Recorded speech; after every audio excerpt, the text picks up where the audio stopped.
There I am. Hi, everyone. Frankie here, New West Reset. Hello. How's it going, eh? Welcome back. Thank you very much for shooting in, joining a fella here for another one, another live stream. New West Reset Live, episode 99er. Niner. Wow. Pretty cool. There you go. What are we going to talk about today? We're going to talk about the fall of Lindsay's Folly. You'll see what I'm getting at. It's kind of this local legend about an old building along the sort of in the hills slightly above the banks of the Elbow River. Yeah, that's right. We have a river called Elbow, as in your elbow. I think that's probably the first time I've shown my elbow. Ooh, I'm shy. Anyway, I don't know what that means. Thanks for joining me. Thanks for winding down your weekend here with yours truly on this first live of the new year. So happy New Year to all of you out there. Hope you rang in the new year nicely. What does nicely mean, Frankie? You know, you were safe, but you had a good time. You know what I'm saying? Because that's what we like to do. You know what I mean? All right, we're having a good time.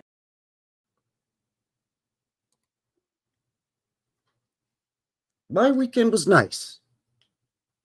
Although, you know, I fell asleep at 10:30 at night, was woken up by a text message from my sister to say Happy New Year. Thanks for waking me up. And then as I started to drift off, the fireworks, the boom booms of the fireworks woke me up again. So, but other than that, she was pretty nice there, you know. It was all right. I had to work New Year's Eve and then I had to work New Year's Day. So, you know, it is what it is. But I had a good time. Anyway, it was good. Enjoyed it. Weather was decent. It wasn't minus a bajillion or anything like that. So, yeah, there you go. So hopefully you had a good time with yours. It was safe and fun and, you know, whatever you did, however you rang in the new year. So where are we at here? Well, it's Sunday, January the 5th, the 5th, 0105, 2025.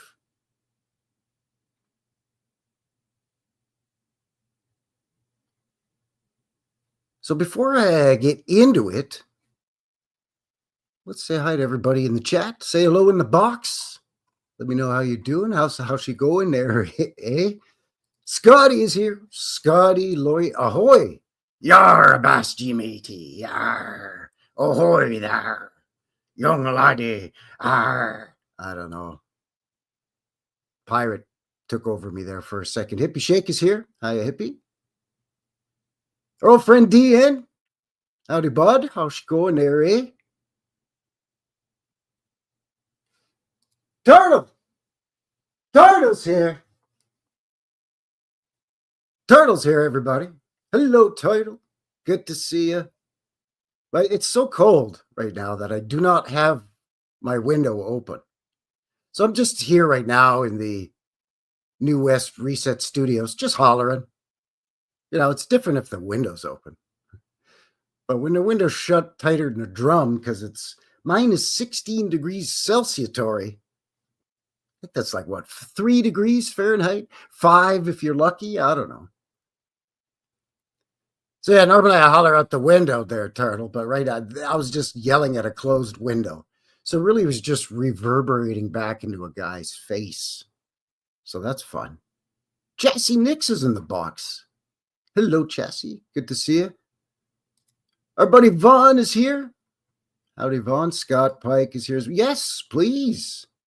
That would be terrific if you could just do that. Thanks to everybody who's already liked and shared and subscribed and all that. If you haven't already, yeah, maybe give a guy one of these. Just kind of helps to push me out into the thing, you know. Welcome to everybody on the HooTubes and on the Bumble. Back on track over on the green fighting platform there on the Bumble, right, Kathy? Kathy Broughton's here. It's cold down there for some reason. Why does it? It's Kentucky, isn't it? Aren't you in the bluegrass state? Why is it terrible? Everybody's sending me emails behind the scenes with video footage of snow. Hey, Frankie, look, we get snow here too, eh, bud? It's not just Canada there, you show off, right? So, like, hit me over in the UK, over in Wales there. Yeah, snow over there, right? Kathy down in Kentucky? Yeah, we got snow here too, so shut up. Oh, man. I was going to actually take some video of the snow that we've already got with then more snow falling on it and send it back to you, but I didn't want to embarrass you. I didn't want to give you a inferiority complex. Whatever that means. What? Jesse Nix saying, waiting out a tornado watch.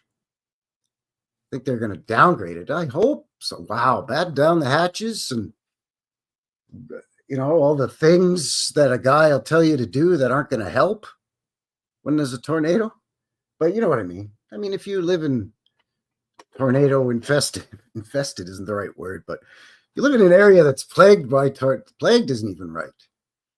If you live in an area where you are constantly at risk of experiencing some kind of twister or tornado or something, or even a hurricane or even a monsoon, on the coast or whatever, yeah, you're prepared, right? Food and water, escape plan, hunker down plan, get out of Dodge plan, but yeah, be careful, please. Please be careful. Southern Ontario Sasquatch in the box. Hello, our new friend here in the channel. Welcome to the shenanigans there, Southern Ontario Sasquatch.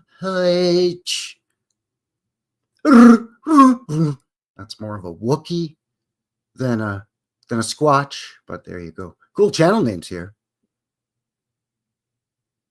Edison versus Bell. Ahoy versus hello is official U.S. greeting on phone. Really? Really?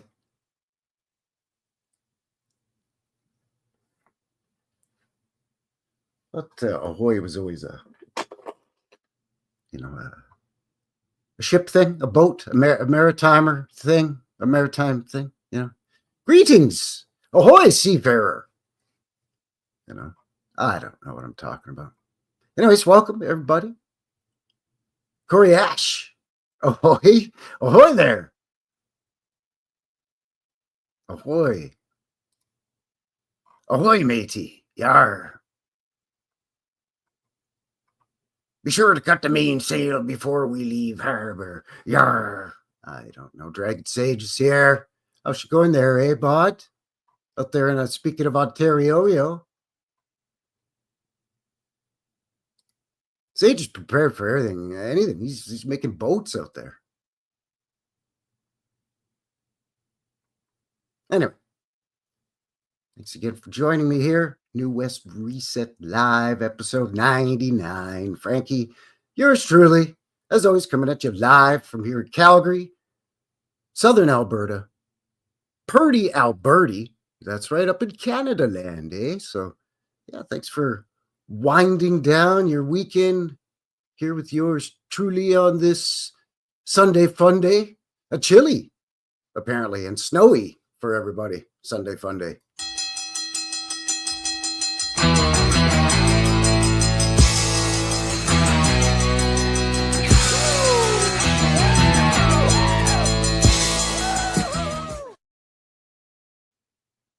So thanks again for joining me. Thanks again for doing all the things down here with the, and all that. Appreciate it. If you're watching this after the fact, after the live, thank you very much for shooting in.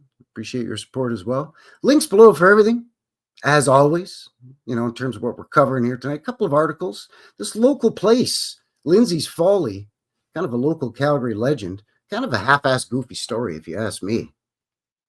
I mean, I know none of you in the box have personally asked me, but I'm doing a show about it and you're here, so it's kind of like you're asking me. So I'm fixing to tell you now. Settle down, I'll tell you. Speaking of links below, BitChute, MeWe, guys, socials. Fellas, emails down there too. If you want to get a hold of Buddy, my email's right there. You want to shoot me some photos, show ideas, or if you just want to say, hey, Frankie, look at all this snow that I'm getting over here in Hamilton or whatever, right? I don't know. Maybe you live in Australia and you're like, I could die, mate. Which is a terrible accent. I apologize. You think you got snow up there? Check this out, mate. It's weird. Crikey, it's weird. Anyway, Bumble, the green fighting platform, link below for that as well. So, of course, welcome to everybody over on the Bumble. Simulcast, broadcast simultaneously over there. My location map, you click on that, it opens up the goggle map apparatus device, and my little icon just pops up. You click on that, and it takes you to all these boots in the ground videos that I've done there, bud. Where a guy just pokes around and tries not to get yelled at by people because he's checking out some old brick building. Anyway. And, guys, PayPal's down there as well. If you want to, help pay for the manicure and donut fund for a guy, then much appreciated. Right, Kimmy? Kimmy's here. Kimmy! Hello. Good to see you. It's 30. One says, speaking of Australia, speaking of them wacky Aussies down there, it's 34 Celsius. It's snowing now. That would be impossible. But yeah. Who knows? Maybe I will get out there and fill up some snow. We're supposed to get some crap, and then it's supposed to get nice again. So, Anyway, typical Canadian, crying, boo-hooing about the weather. Just going to have a sip of my coffee here. Pardon me. Excuse me. Oh, that's the worst when people slurp their hot beverage right in your ear, eh? It's the worst. Anyway, so we're going to be looking at this Lindsay's Folly here in Calgary, up in Canada land there. So if you're, what do you think? We just get right into it. You know what? First, we're going to, because there's even some confusion as to why it's called Lindsay's Folly. So let's just see what exactly the Wikipedia.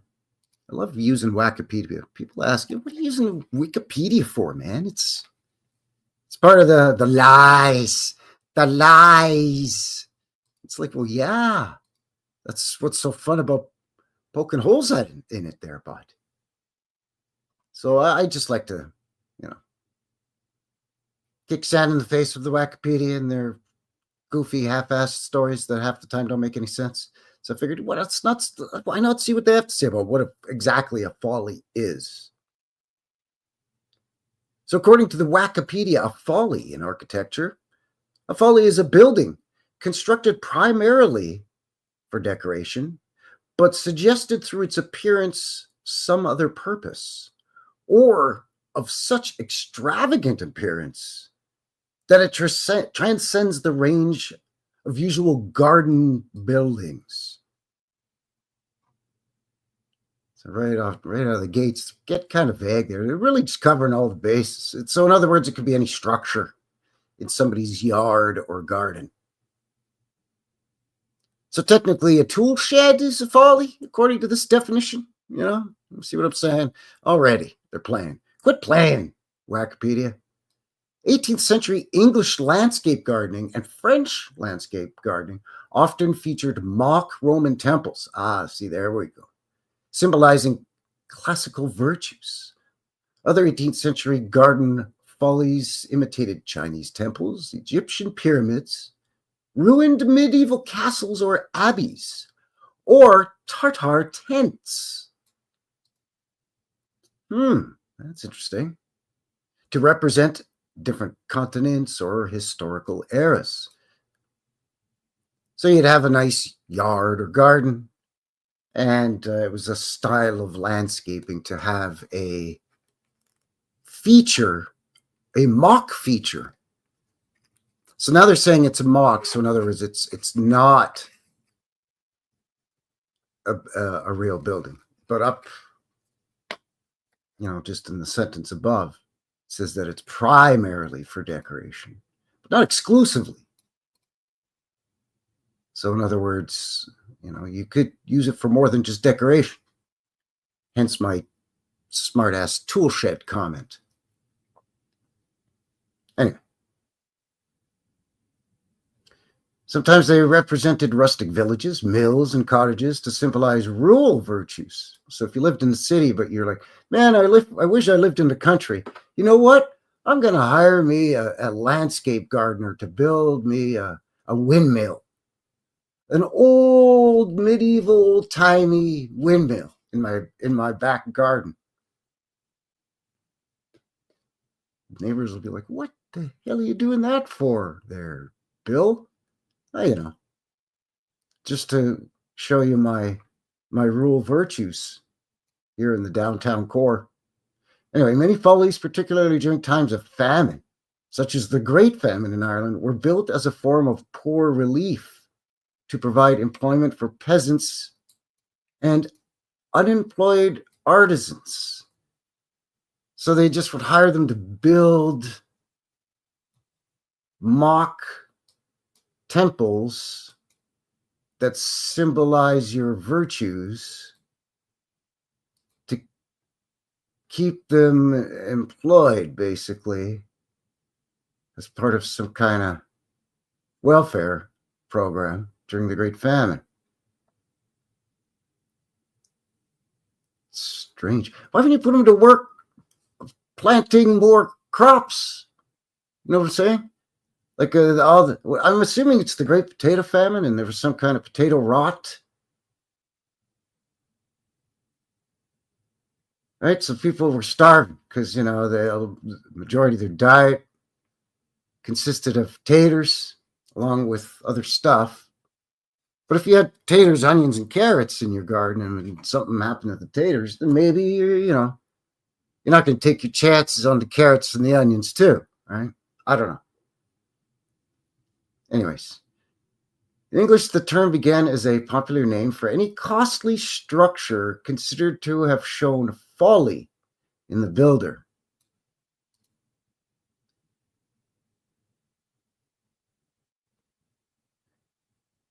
The Oxford English Dictionary's definition. Okay. Follies are often named after the individual who commissioned or designed the project. Connotations of silliness or madness in this definition as in accord with the general meaning of the French word folie. However, another older meaning is the word delight or favorable abode. The sense includes. So in other words, it can mean the exact opposite. It's a word that, funnily enough, has two meanings, and each of those meanings are the exact opposite of one another. Okay. The sense included conventional practical buildings that were thought as unduly large or expensive, such as Beckford's Folly.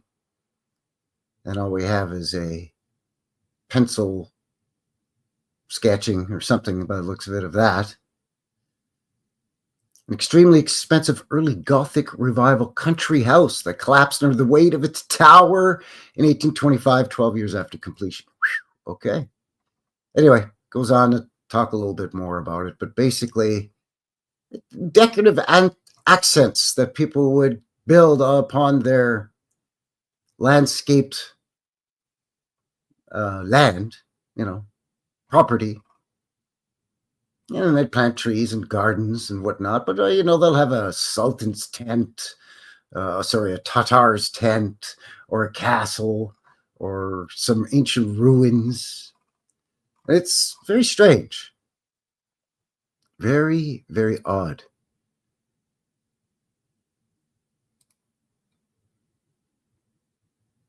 So I guess technically, by the definition of that goofy nonsense,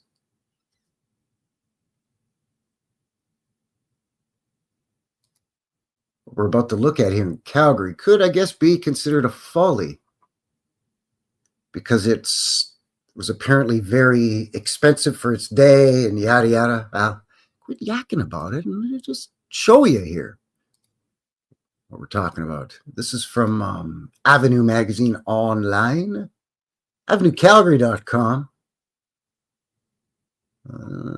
This article, I can't remember, when is this article from? I think it's a bit of an older article. I mean, this Lindsay's Folly is pretty well known here amongst Calgarians, Calgary peoples. But see, this the confusion in the definition of folly, right, is that it's something that it's a faux building, it's a mock building, or it's pretend ruins or a pretend castle. But folly can also mean that it's a real building and that it's super extravagant and really expensive. So it's like, well, I guess this falls into either category. But anyways, Lindsay's Folly is what's left of a massive 1913 sandstone dream home, partially built near the Elbow River, close to 34th Avenue and 4th Street Southwest here in Calgary.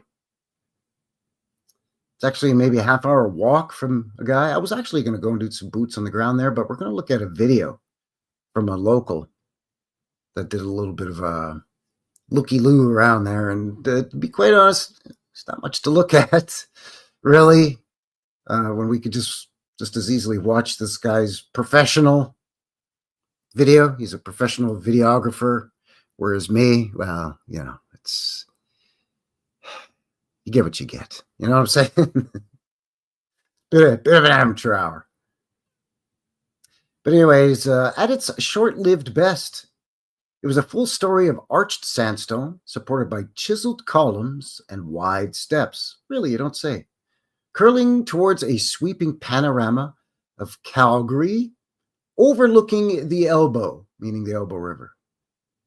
This city's history has been written in chapters, resource-driven booms and busts. So it might be apt that the nearest thing we have to a historic ruin stands sentinel to one of Calgary's first prominent residents, who had everything and then lost it all. Oh, of course. It's the old rags to riches, back to rags story again.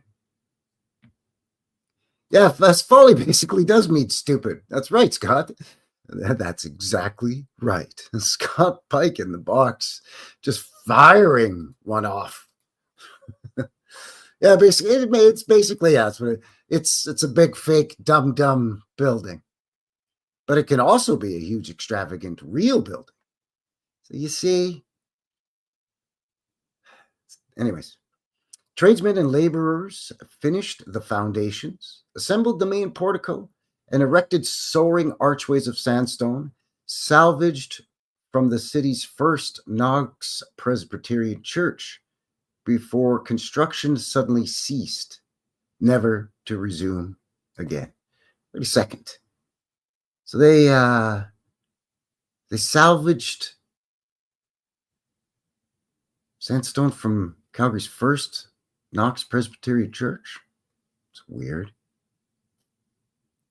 What led to the home being abandoned on a beautiful riverside lot has become the stuff of Calgary legend. Well, then just give us the straight dope, man. Give us the skinny. Don't call it a folly if it ain't a fake. Don't call it real if it is in fact a fake. Don't call it a folly if it's real. But if it's real, then don't fake folly it with the fake. You know what I'm saying? You get what I'm driving at, right? That doesn't make sense. All right. Anyway, continuing on here. Neville Lindsay, even without Lindsay's Folly, is an important figure, says Harry Sanders, a well-known and respected Calgary historian. He arrived on the first passenger train on August 14th, 1883. There he was one of the guys who arrived on the very first train that came rolling into brand new Calgary train station when they finally got the railroad through this one-horse hick town, I guess. He's an early physician. I think he's one of the first people who organized a Masonic lodge in Calgary. There, of course. During the Klondike Gold Rush, he hears the call of the gold rush, and eventually he becomes one of the few who actually came back with money. So this guy's just luckier than a horseshoe. Luckier, he was born with a silver horseshoe spoon in his mouth. No, that's not right. But you know what I'm getting at. Rabbit's feet. This guy's just lousy with rabbit's feet. He's so lucky. He's so lucky he's got to be Irish. Lindsay ran a bustling medical practice in Calgary, and after growing his fortune locally, then striking it rich in the north, the doctor's preferred investment for his money was real estate. Well, of course, you might as well just have the trifecta and knock it out of the park. Right? If it wasn't the gold rush, then he would have been a wealthy cattle rancher or land developer. Well, it looks like he's fixing to do that here with the real estate, but that's the other narrative here in Cowtown in Calgary. He was one of the earliest pioneer founding fathers of cattle ranching. You know, there's always that guy. Anyways, he owns several properties in the city, including the Isis Theater. There, of course, the Isis Theater. And the original site of the Knox Presbyterian Church near Center Street and 7th Avenue, later the site of the York Hotel. Wait, isn't that the same church that it was moved and then he repurposed some of their sandstone? So he owned the property? So the church moved and then he bought the property from them? Or he bought the property and kicked the church off? I don't know. I should have looked more into that, but that sounds weird. And then later, it must be then later the church moved and then they built a hotel there. This guy's just making money at everything. This guy just falls backwards into stacks of cold, hard cash. I'm talking folding money here, people.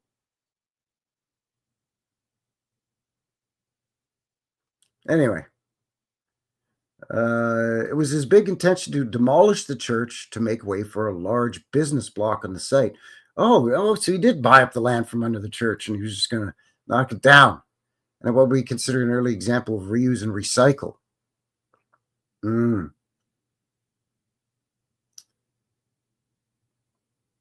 So the engineer planned for the building's magnificent sandstone. He used it to build his dream home on the banks of the Elbow River. So, wait a second. He buys up this land and where the church is, and then they're going to demolish the church.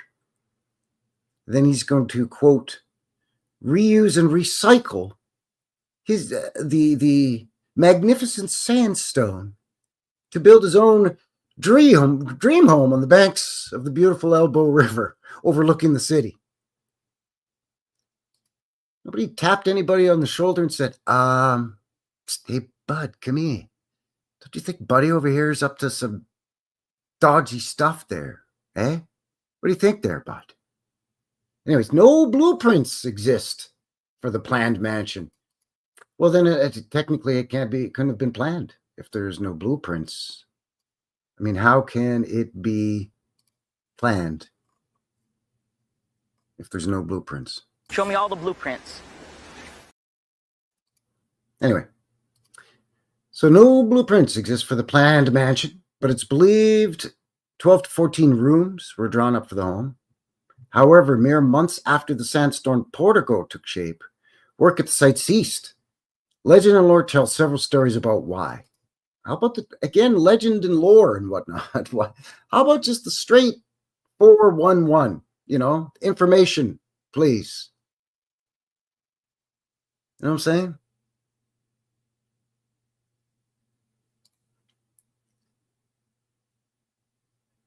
Scott Laurie says, I'm born Calgarian. So far, I've only looked into the Burns. Yes, that's right. Pat Burns. Burns Meat. He had the meat. Burns Meat Market and building. They're on the corner of what is now Stephen Avenue and what is that, First Street Southwest? After McLeod Trail splits into downtown.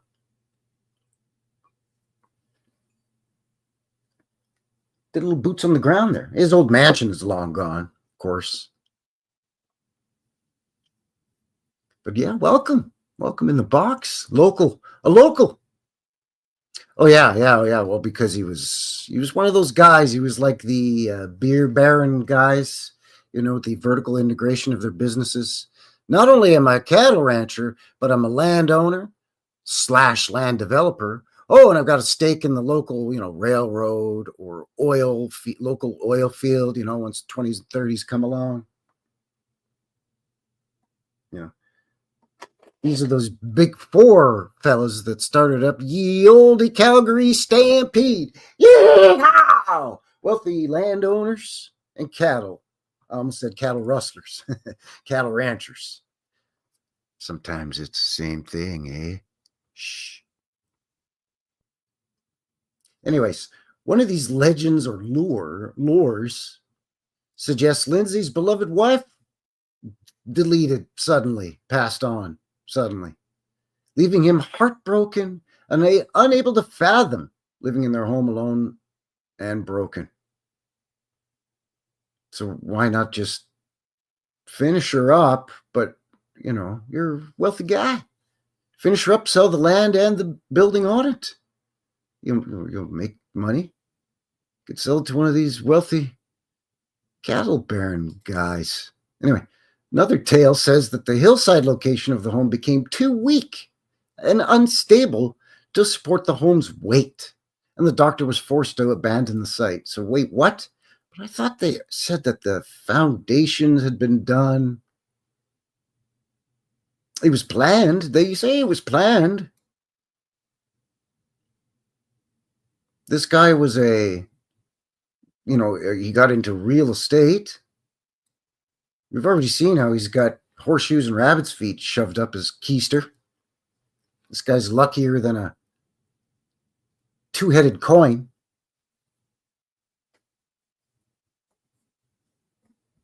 And all of a sudden, his wife dies, and the hillside's going to slide down into the river if you build that thing up there. Give me a break.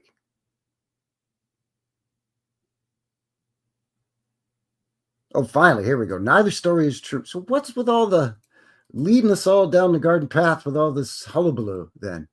Anyways, neither story is true, says Bill Walsh. Really, the Bill Walsh? Anyway, Lindsay's grandson, who still lives in Calgary, what happened, as I was told, is he had gone down to New York and he had arranged for $1 million mortgage to finance these 3 buildings. So he did that and came back and started working on the buildings. The first, WW1 broke out, of course, and the mortgage was canceled. He had no income because he was retired by that time. But when he passed on, he was essentially broke. The property remained fenced off for years after it was abandoned, and it stayed that way until Lindsay's death in 1925. In 1936, Lindsay's widow, Florence, lost the land and what remained of the building due to the city of Calgary over outstanding taxes. So the city just scooped it up. From the 30s onward, the site was a curiosity. Children played near the abandoned home as scavengers picked away at what remained of the building materials over the years. Yeah, we've heard that before. Yeah, it was fenced off, but it was fine. People could just come in there and grab hold of these, quote, I'm quoting here, magnificent sandstone, unquote, blocks. I guess just heave home over the fence. Oh, boom. Oh, there you go, bud. She's all good, eh? Load her up in the wheelbarrow. Somehow get it across the Elbow River and take it back to my house.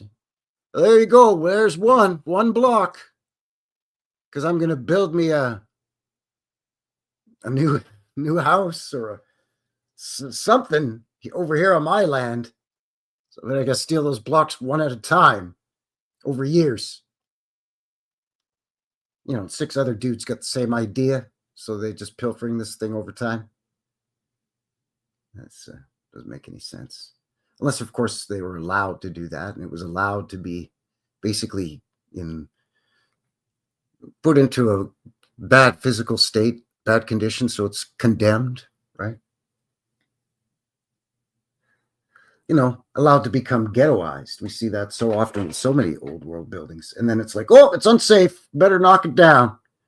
Or, oh, it caught fire because it was so old that it didn't have updated,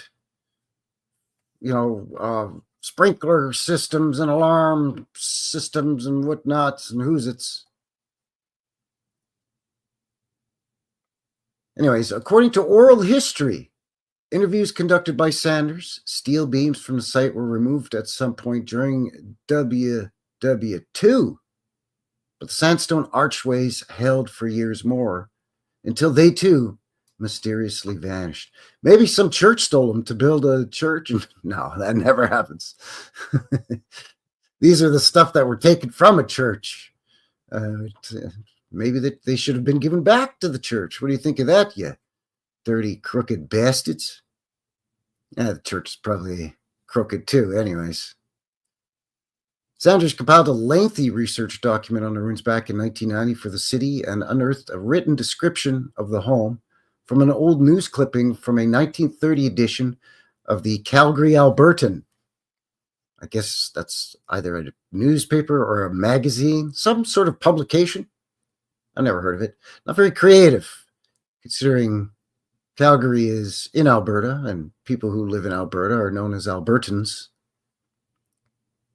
Anyway, they couldn't have called it like the Calgary Eagle. No, the Calgary Albertan. Okay.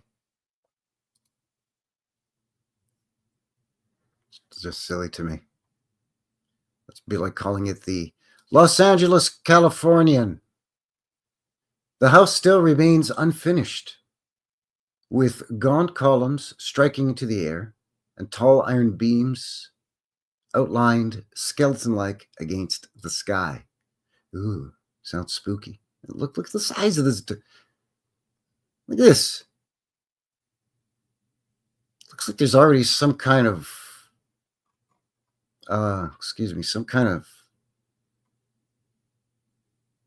I'm thinking of like a feature, like maybe it's hard to tell because get out of the way, buddy. Some guy's in the way, but it looks to me like there's some kind of water feature maybe, or some kind of, I don't know. Maybe it's a fountain. But look at this. And these are cut. These are angle cut. Like these big huge stones here are, fairly square cut, smooth, finely hewn. But here, this is done on an angle. So you have the 6-sided because you have 1, 2, 3, 4, and I'm assuming it's angled on the front side as well to make 6-sided stones. Then it transitions up into this massive, beautiful archway. Of course, you got graffiti and defacing. They took it over and then they just let this happen to it.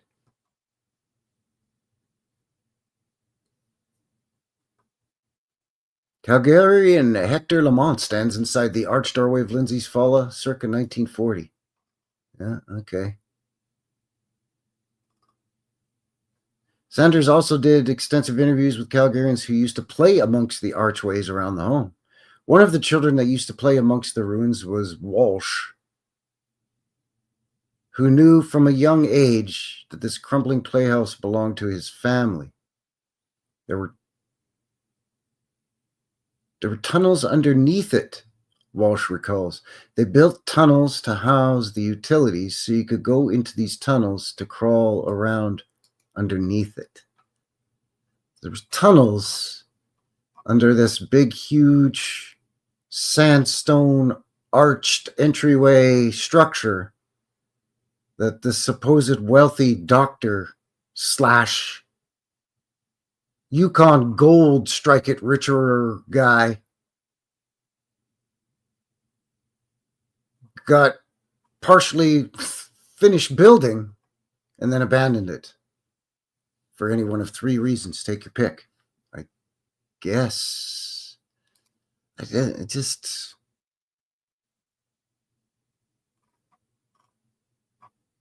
don't know. It's just funny. So Walsh is Lindsay's grandson. So he's got a little bit of a vested interest of, to perpetuate the story that, no, my granddaddy was building this. And then, he lost money because of the WW1 broke out. It's the bank's fault.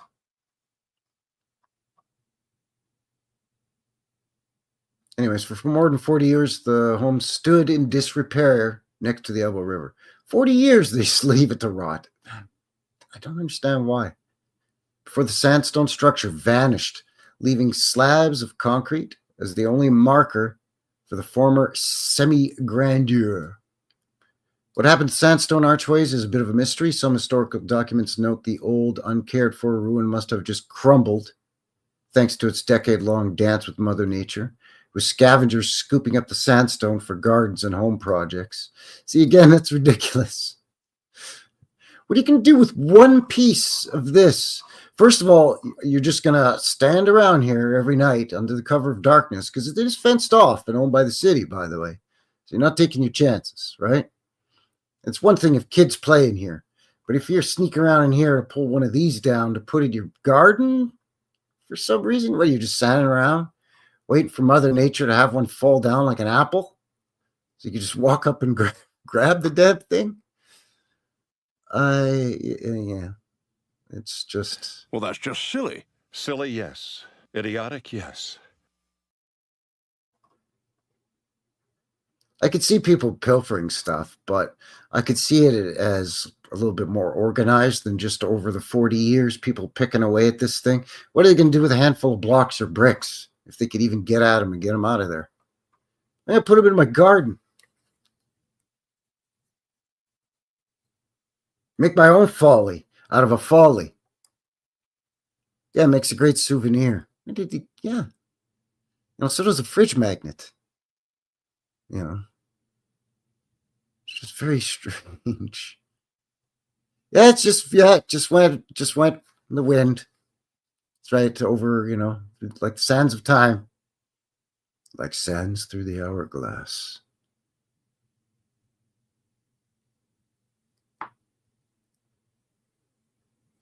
Other documents suggest the city, out of some sort of safety concern, may have bulldozed the structure to avoid liability. Either way, the last time the site had any magnificence was in the 1950s. Anybody ever thought of just asking the city, hey, city, did you bulldoze it? Like, you must have records of work orders and stuff. Yeah, it's the 50s or whatever, but, you don't keep records that long. So it just becomes we're just going to blame it on average Joe stealing because you don't want to admit that you bulldozed it and pilfered the sandstone for yourself. I don't know. It's just it's goofy. It's just goofy. Today's almost nothing left, just sagging red brick wall and some pitted concrete that doesn't have anywhere near the cachet or the beauty of the ruins of the first Calgary General Hospital, also known as Rundle Ruins, near Stampede Grounds. Yeah, that's right. That's an actual... Because at the beginning of this article, it's, something about...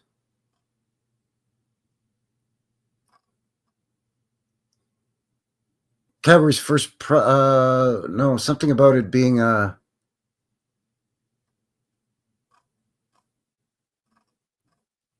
true ruins, Calgary's only true ruins. Well, yeah, then later on they say the Rundle ruins, which we've looked at here on the channel, Boots on the Ground. Anyway, the city has its eye on a redevelopment of Stanley Park where the ruins sit, doing something to mark the Lindsay site as part of these plans. Oh, sure. So now you want to take ownership and, oh, no, now we better do something. Well, you didn't save it before, so what are you going to do now? Well, I'll tell you what, buddy. Tell you what. We're going to put us up a good, nice plaque there, eh? Not one of them cheap concrete and photocopied melamine countertop material type with some old picture on it. No. I'm a genuine, bona-fide. Brace yourself, buddy. Brace yourself there, eh? Genuine, bona fide bronze plaque. Yep. And then they can just wipe their hands, wash their hands, dust their hands of the whole thing. Done and dusted.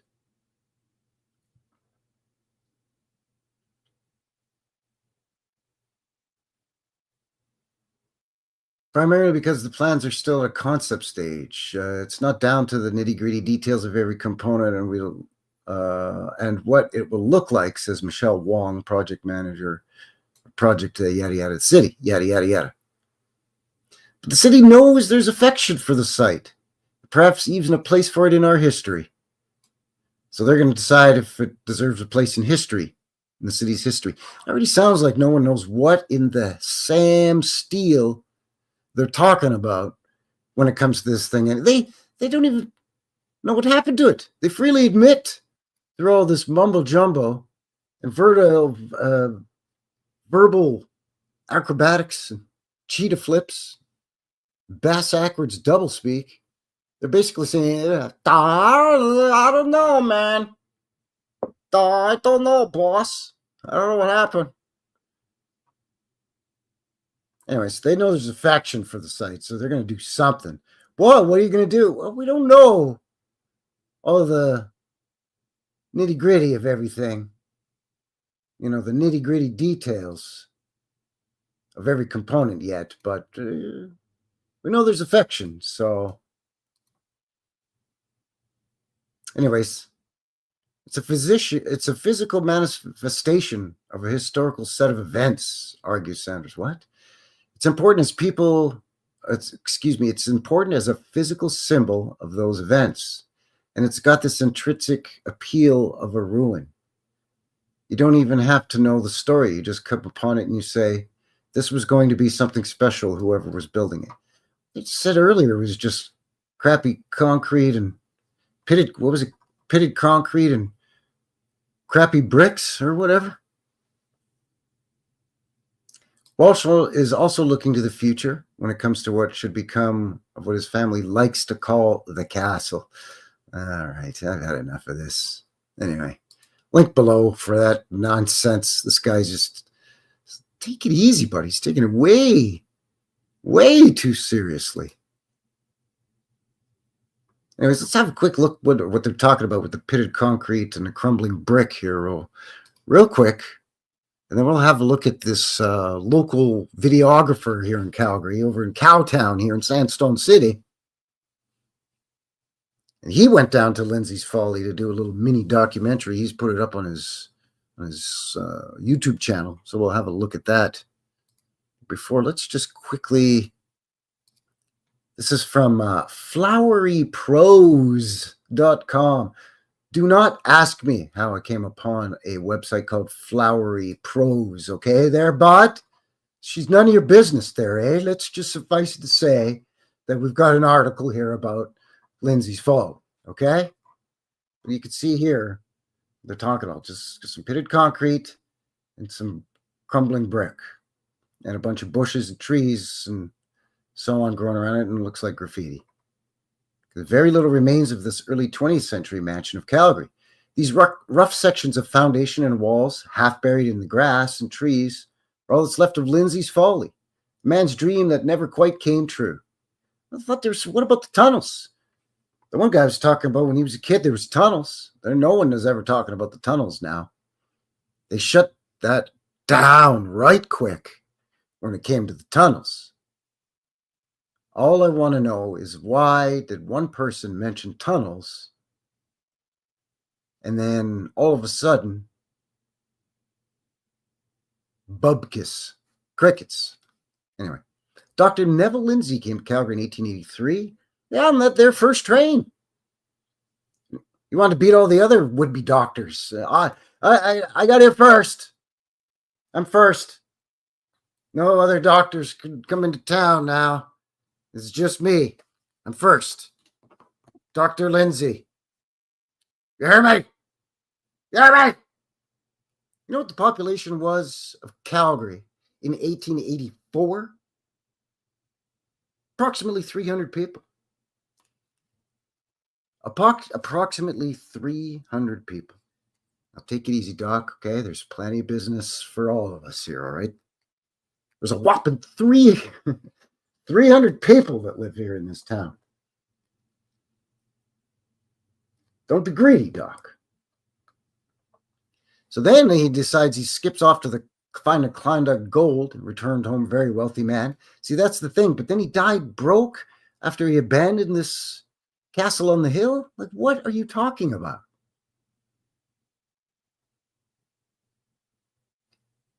He bought several properties in the city, one of them being the first Knox Presbyterian Church, which was no longer being used. What?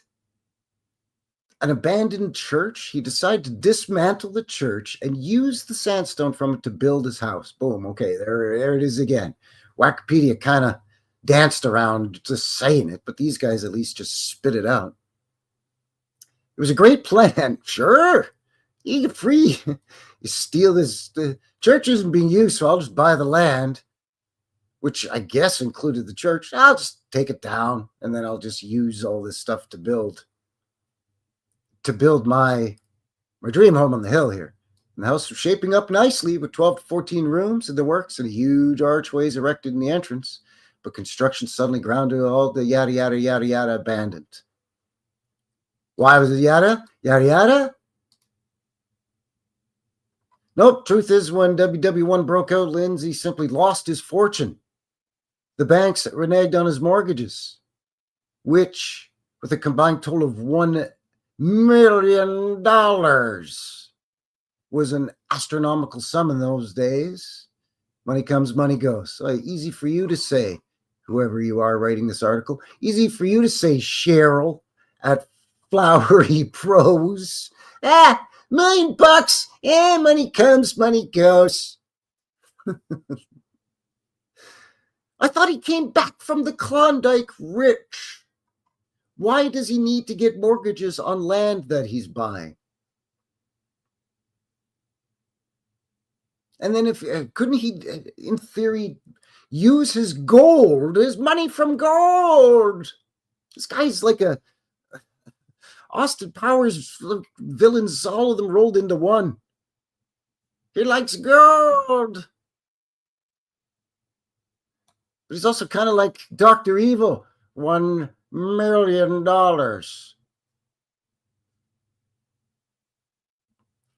In theory, he comes back with money from the Klondike gold rush up in the Yukon, right?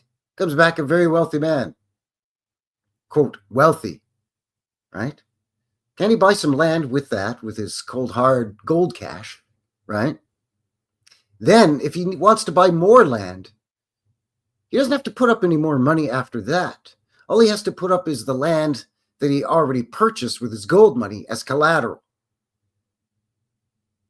So even if the bank reneges on it, all he's losing is the land. The bank can seize the new land, but he still owns his original land because he hasn't. You know what I'm saying? This is so baffling and befuddling to a guy. I don't even know.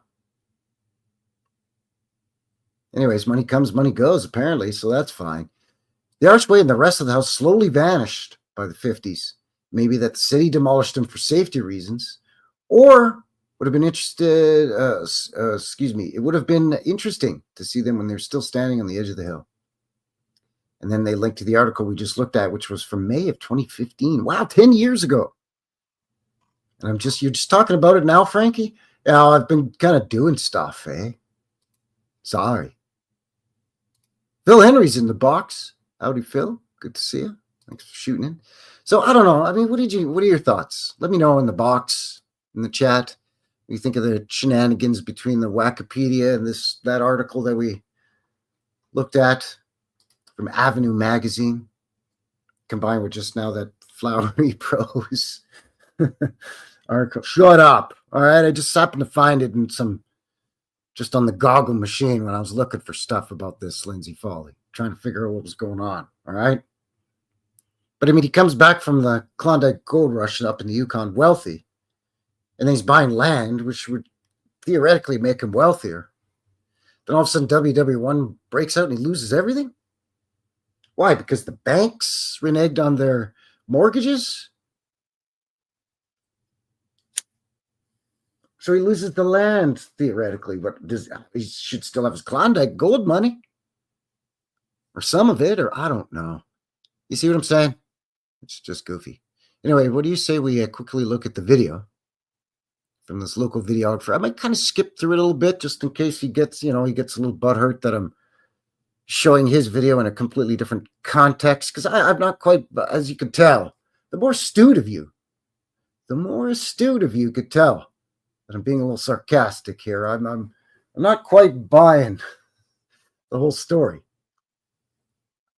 If you catch my drift, it's just, I don't know.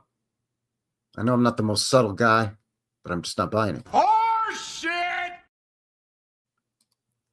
It's just my opinion. But anyways, I've got this YouTube video from this here guy.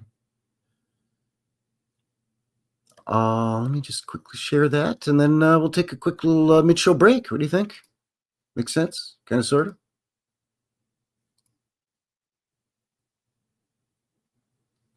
Let me just see here. Is this better? Yeah, it's a little better. This is a Calgary dream in ruins. Kelsey Norman. So he's a local videographer. And this is his YouTube channel. And this is from 6 years ago. So again, my finger's right on the pulse of exactly what's hip and happening right now in the city of Calgary, as you can tell. Everything from 6 to 10 years ago. I'm just digging it up like an old mudflooder and presenting it as fresh new news here. But I mean, I just wanted to share this with you because, again, right out of the gates, from Jump Street, from word go out of a guy's mouth at the beginning of this live stream, very first sentence just sounded hokey to me of this whole official story here. But this guy does do a great job, and he does go on site, and he's got much better. Let's just say he's much more professional video and audio quality than yours truly. Let's have a look-see. And please, if you could, let me know in the box, in the chat, if you can hear the video okay or not here as we get into this thing. Calgary, Alberta has its fair share of intriguing houses. Music. If you could quickly let me know. I'll restart it as Take a look at these homes here. I'm talking over it. Each one of them is unique and interesting. 5 by 5. Get on back there now. Sounds good. Thank you. 5 by 5. Thank you, Kathy. Appreciate that. Much obliged, as we say. I'm gonna have another sip of my hot cup of coffee here as we roll this thing a little bit.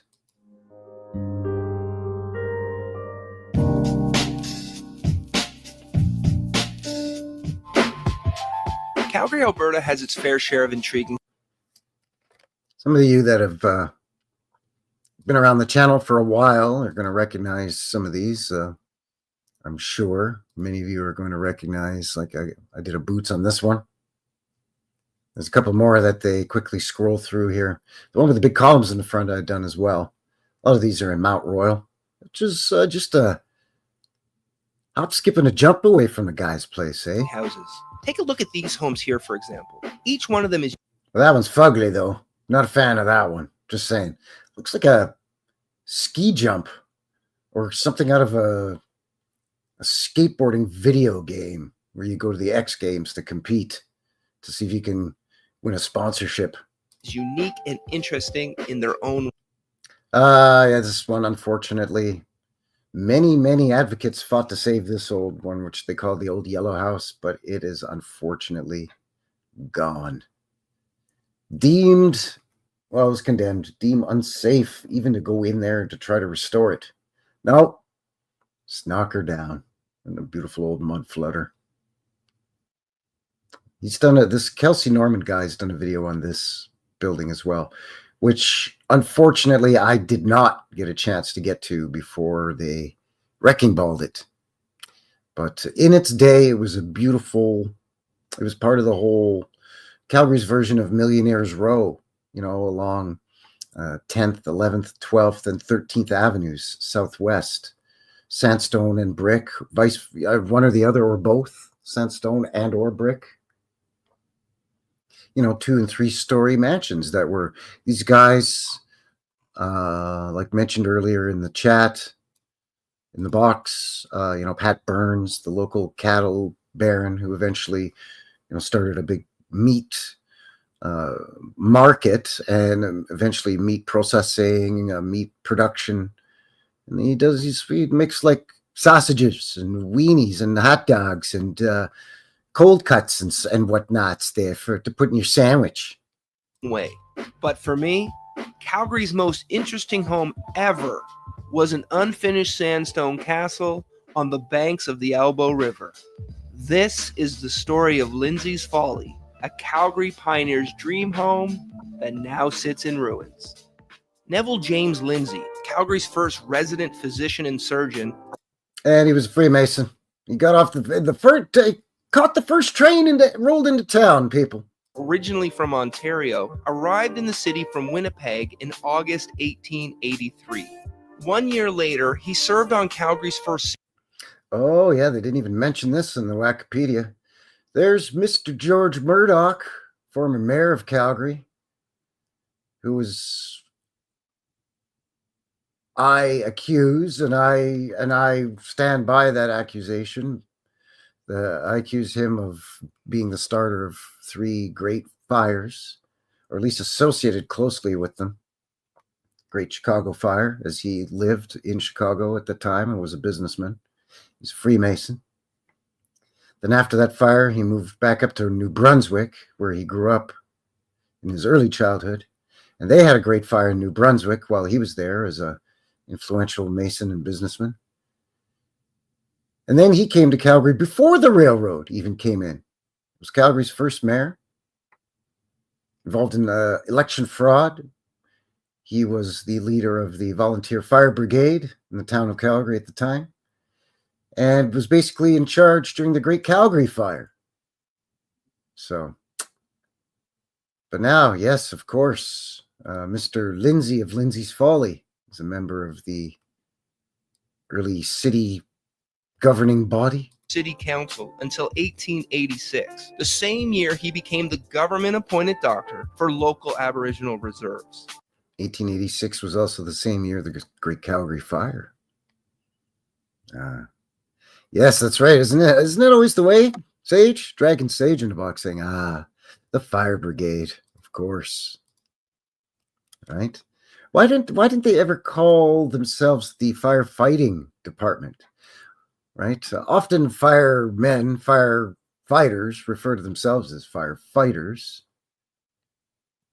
but it's never called a firefighting department. It's just called the fire department or fire brigade. And yeah, there are some theories that that they actually start or were responsible for a lot of the fires that they were supposed to be putting out back in the day, in the early fledgling days of disorganized early firefighting, quote unquote firefighting, right?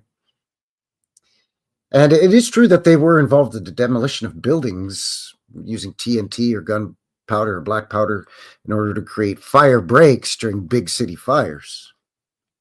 So, I mean, there's some truth to that theory. So who's to say that they weren't the ones, maybe not all of them, but maybe certain nefarious agents within the fire department itself were responsible for purposefully setting ablaze certain buildings.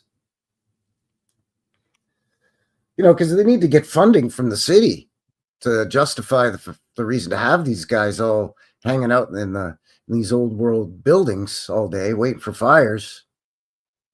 I don't know, just saying. Angel Dreams in the Box from Northern California. Howdy, howdy. Welcome. Good to see you. Happy Sunday to you. Anyway, let's continue on with this guy's video here. After leaving the... By the way, he does a great job. No offense at all meant to Kelsey Norman. He does an excellent job with this mini doc that he's done.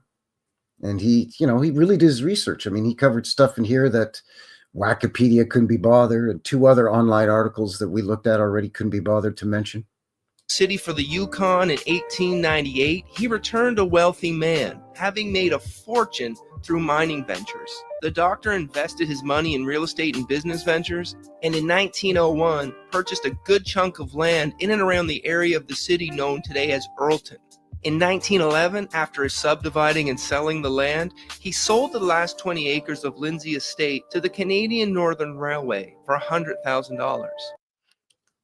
So this guy was doing pretty good, as mentioned earlier in the chat or in the stream. You know, this guy's just shitting Tiffany cufflinks no matter where he goes. He's just pooping out cash. Right? First of all, he's a doctor. He arrives in town and he's the only doctor in this new quote-unquote boom town. Right? So he's got a successful practice. Then, he gets the call of the gold. So he goes up to the Yukon there in the Klondike Gold Rush. Or it could have even just been Northern Alberta. Or even Northwest Territories. I mean, Alberta isn't even technically Alberta as a province here at this point yet. It's still known as part of the Northwest Territories.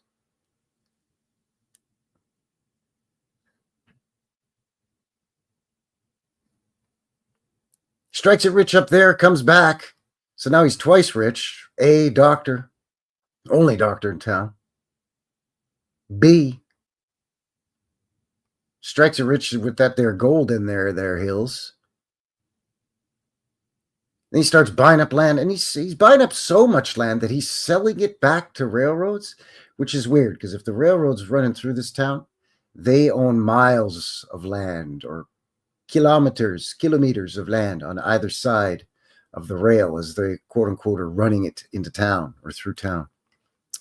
Oh, yes, thank you for not letting me forget. Kathy Broughton in the box saying, yeah, and he's, a fellow traveler, right? A Freemason. Anyway, moving on here. Kelsey's doing a great job. I'm just keep interrupting because, again, it's the official story that I'm poking fun at here. He also purchased land along the Elbow River, which we will get back. This would have been his view from his Folly castle. This would have been his glorious view. Fort Calgary here in the background. You can see some of the city over here. You can see a little bit of what would become Inglewood over here. And then, of course, you have the Elbow River here and the Bow River here. The Elbow kind of takes one of those suspicious S-curves that we often see. And then it combines with the Bow River, which is larger than the Elbow, that flows from the mountains. Anyway. Too shortly. Not a bad view. The doctor lived with his wife Florence and their children at 503 Center Street Southwest, which of course is no longer there. Also known as Kimberly Place. The site is now the home of Suncor Energy's Center East Tower. Another important location in the Lindsay's Folly story is here, just south of 503 at the corner of Center Street and 7th Avenue Southeast. Another eyesore modern glass monstrosity. This is the former location of the original Knox Presbyterian Church. Yeah, that had to go. That absolutely had to go. You've got some splaining to do if in like 1883, 1884, 1886, there's stuff like this in Calgary. I said earlier, the population of Calgary in 1884 was roughly 300 people, approximately. That's the official records, approximately 300 people. And you know, a lot of them are going to be cattle ranchers and farmers. Not all, but a lot of them. So it would be just as easy for them to have their own little community country church as to have to come all the way into the town of Calgary to go to something like this. And then how do you explain this? You know, even if there's 600 people, even if there's 1,000 people, this is pretty majestic old world building for a bunch of shit-kicking cowboys dancing around in the dust here of the old Wild West of Canada land. Property Lindsay bought in 1910 when the church relocated. Okay, now we can get into the good stuff. The mansion/castle known as Lindsay's Folly, aka Lindsay's Castle, aka Dead Man's Castle, which is of course my favorite name for the property. In 1913, Neville Lindsay began building his nobly proportioned residence on the banks of the Elbow River, just below the present-day community of Park Hill. Reusing the sandstone from the demolished Knox Church and red brick, Lindsay set out to build a 12 to 14 room residence with a main floor that measured 4,000 square feet.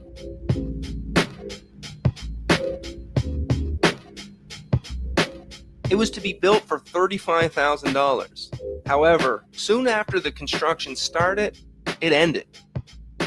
With the foundations in place, several of the first-story walls complete, and a massive sandstone porch finished, Lindsay abandoned his dream home. So this is all that's left. So now, after they say that it has been pilfered by locals or somebody, you know, those beautiful sandstone blocks that form that massive 15-foot high arch that guy was standing in. Now let's be a little more conservative and say 12 feet. You know, what is that? You know, 4 or 5 meters. I don't know, metric for height and stuff, but yeah, you catch my drift. It was pretty impressive. You know, from the 30s until the 50s, it looked like that. It was, you know, semi-finished, kind of sort of on its way to being finished. And then, you know, the project is halted and abandoned, and then they give you a bunch of reasons as to why. And the city doesn't give two rats' asses about this place. They put a fence up around it, and then they just leave it. The local kids are playing in it. Kids are exploring it. Kids are finding tunnels underneath it and whatnot. And apparently the whole time people are just stealing blocks off this thing. And finally, when it gets to this state, then the city decides, oh, we're going to put some kind of, you know, pay homage to this thing because this guy was an early Calgary pioneer. As per usual, a little too late. You see what the guy's saying? Whap artist in the box. Whap artist. Howdy, howdy. Hey, good to see you. Thanks for shooting in there, buddy. Anyway, and again, as a reminder, this is Kelsey Norman. This is his YouTube channel. He's doing an excellent job here. Whoops, trying to highlight the guy in this Dream in Ruins. So I'm not taking jabs at him at all. He's doing an excellent job. It's just, again, the story. After 1913, Calgary's real estate boom went bust, and with World War I starting in 1914, Lindsay was unable to renew the large loan he was using to finance his real estate ventures. Again, why? He should have all that Klondike gold money. He should just be lousy with that money from all that there gold. He said he came back a very well, I think it, quote, very wealthy man, unquote. It was also rumored that the land Lindsay was building on was unable to support the massive house, and that's why he ceased construction.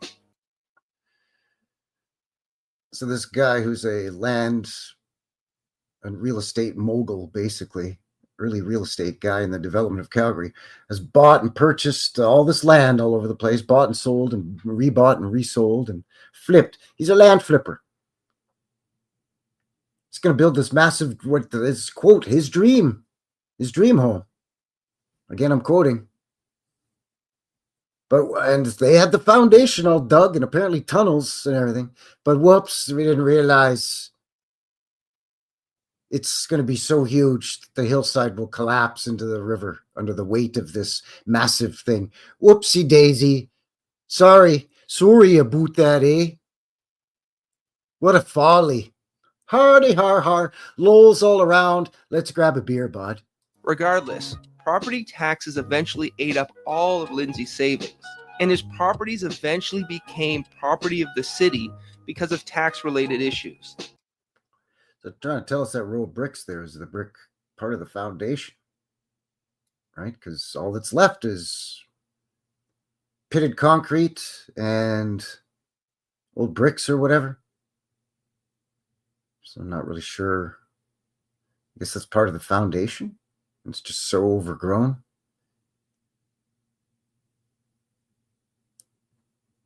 I mean, this is only going back to the 1950s. So like at the most 75 years, 69 years if you take into account when this video was made. So, I guess a lot can happen in 7 decades. Became property of the city because of tax-related issues. This was the case for the Elbow River property, which was taken from Florence Lindsay in 1936, 11 years after Dr. Neville James Lindsay passed away. Florence passed away a year later, and the site's structures eventually collapsed. They took her land away from her because she couldn't afford to pay the property taxes because, by the way, she's an old lady. And good, nice job, City of Calgary. You take this poor old lady's land away from her. Yeah, okay, problems with taxes. You can't do something to work it out somehow. Divvy up the land and say, okay, we're gonna let you live on this portion of the land here. This 1/10 of it is yours even, and the other 90%, we're going to scoop it up because of the taxes or whatever. That's still shitty. It's still super duper, uber duper shitty. But at least it's something. But no, we're just going to kick this old lady off this land. And then a year later, she just dies because of it. I'm not, shouldn't say because of it, but, well, I'm saying it because and the of that. sandstone was raided by locals. That deleted her right there.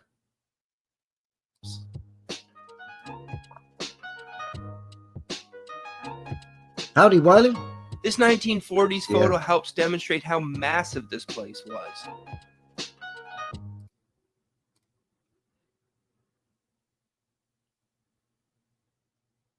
Wait a second, Kathy's right. Wait, I thought she died mysteriously while Mr. Lindsay was still alive. Right, that was one of the reasons why he didn't finish it, because he was all depressed because his missus passed. Let's listen to this again. Let's see what's going on here again. Let's see here. Roll it back. Was this his daughter? 11 years after Dr. Neville James Lindsay passed away. Florence passed away a year later. Also rumored that the land Lindsay was building on was unable to support the massive house, and that's why he ceased construction. Regardless, property taxes eventually ate up all of Lindsay's savings, and his properties eventually became property of the city because of tax-related issues. This was the case for the Elbow River property, which was taken from Florence Lindsay in 1936, 11 years after Dr. Neville James Lindsay passed away. Florence passed away a year later, and the site's structures eventually collapsed. Yeah, no, wait, whoop, easy. Yeah, now who is Florence Lindsay, because by the way, there's no Wikipedia page for Dr. Neville Lindsay. There's no Wikipedia page for this guy at all. There's precious little online at all, really, about this guy. So this could have been his daughter, because, yeah, his wife passed. One of the articles was that his wife had passed away. It was well, I think it was pretty much in all of the articles, but like Avenue magazine.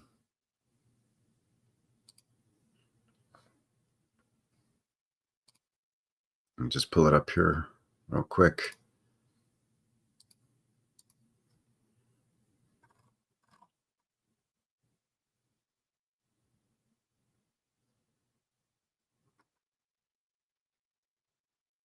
It's just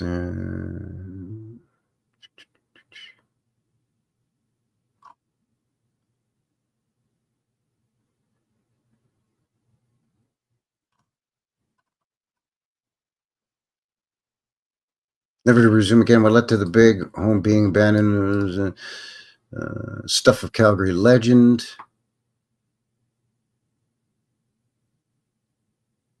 Yeah, organized Masonic Lodge. Medical practice. Rich hit it rich in the north. Invested his money in real estate. Bought the land where the church was. Booted the church out of there. Reused the stones to build his mansion.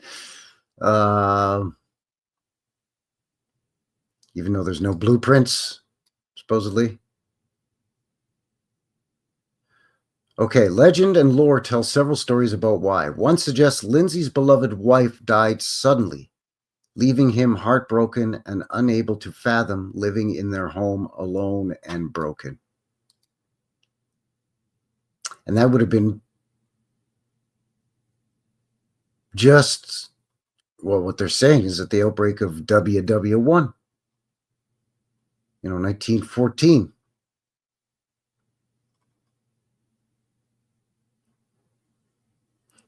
So, yeah, I'm guessing that it was his daughter. I'm guessing that it's his daughter. Or a second wife. Maybe he took on a second. Maybe it wasn't that heartbroken after all, Kathy. Maybe that's the thing. Is he was only slightly heartbroken enough to abandon his dream home, but not so heartbroken that he didn't go chasing skirts again and then just marry up again, take on a second wife after. I don't know. And the sandstone was raided by locals. Oh yeah, of course, local thieves. How are these people getting up this hill and crossing the river, getting up the hill, chiseling away? Because I'm assuming these stones are mortared in place with some kind of adhesive, compound for the joinery and whatnot. I mean, I'm no Freemason myself. Old World, Michigan in the box. Howdy, howdy. So they're just blaming it on, just blame it on people for just stealing. And I don't doubt that some of the stones probably were stolen, but I don't think it was just some guy and his wife sneaking around there like I said, in the cover of darkness, working away for hours to get one of these big, heavy sandstones out of there so they can lug it home somehow and put it in their garden, only for some cop to come walking along or strolling down the street on his daily beat, some flatfoot. Right, where'd you get that there from, eh? Oh, what's that there, buddy? That big stone there, it looks awfully familiar. Right.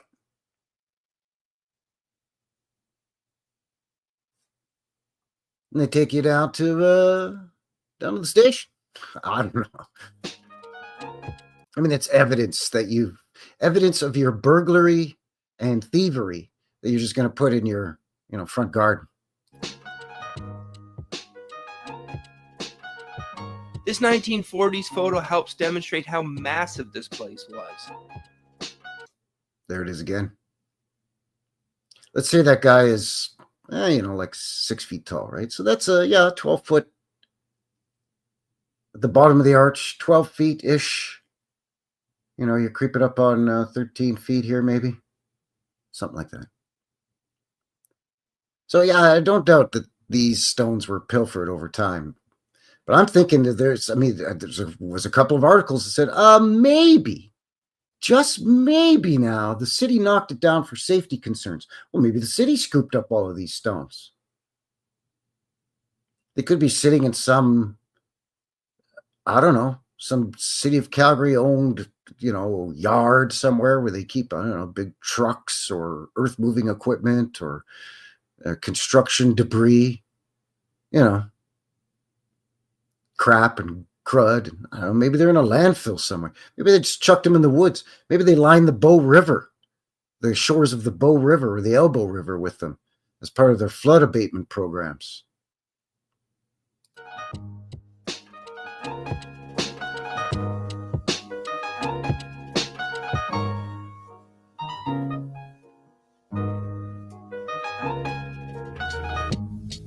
Calgary pioneer Dr. Neville James Lindsay was laid to rest in the Union Cemetery in 1925, not too far from the land he used to own in Earlton. Although he never completed his dream home, its ruins have provided joy, wonder, and intrigue to all those who've encountered them over the past decades, and hopefully will continue to do so for years to come. So again, tip of the hat to Kelsey Norman, a local Calgarian videographer, and this is his YouTube channel, Kelsey Norman. Great job on the Calgary Dream and Ruins, tale of Lindsay's Folly.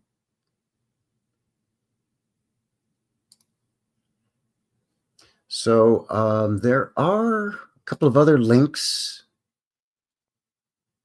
down in the description as well of a couple of other things. I just put them in there because I was kind of researching and found a few other sort of articles and whatnot.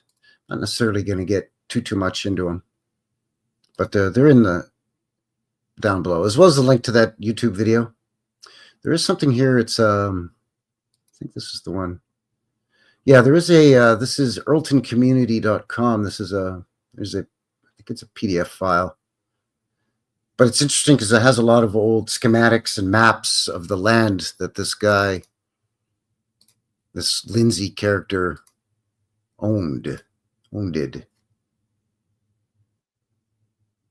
I think it was page 15. They have page 16. Here you go.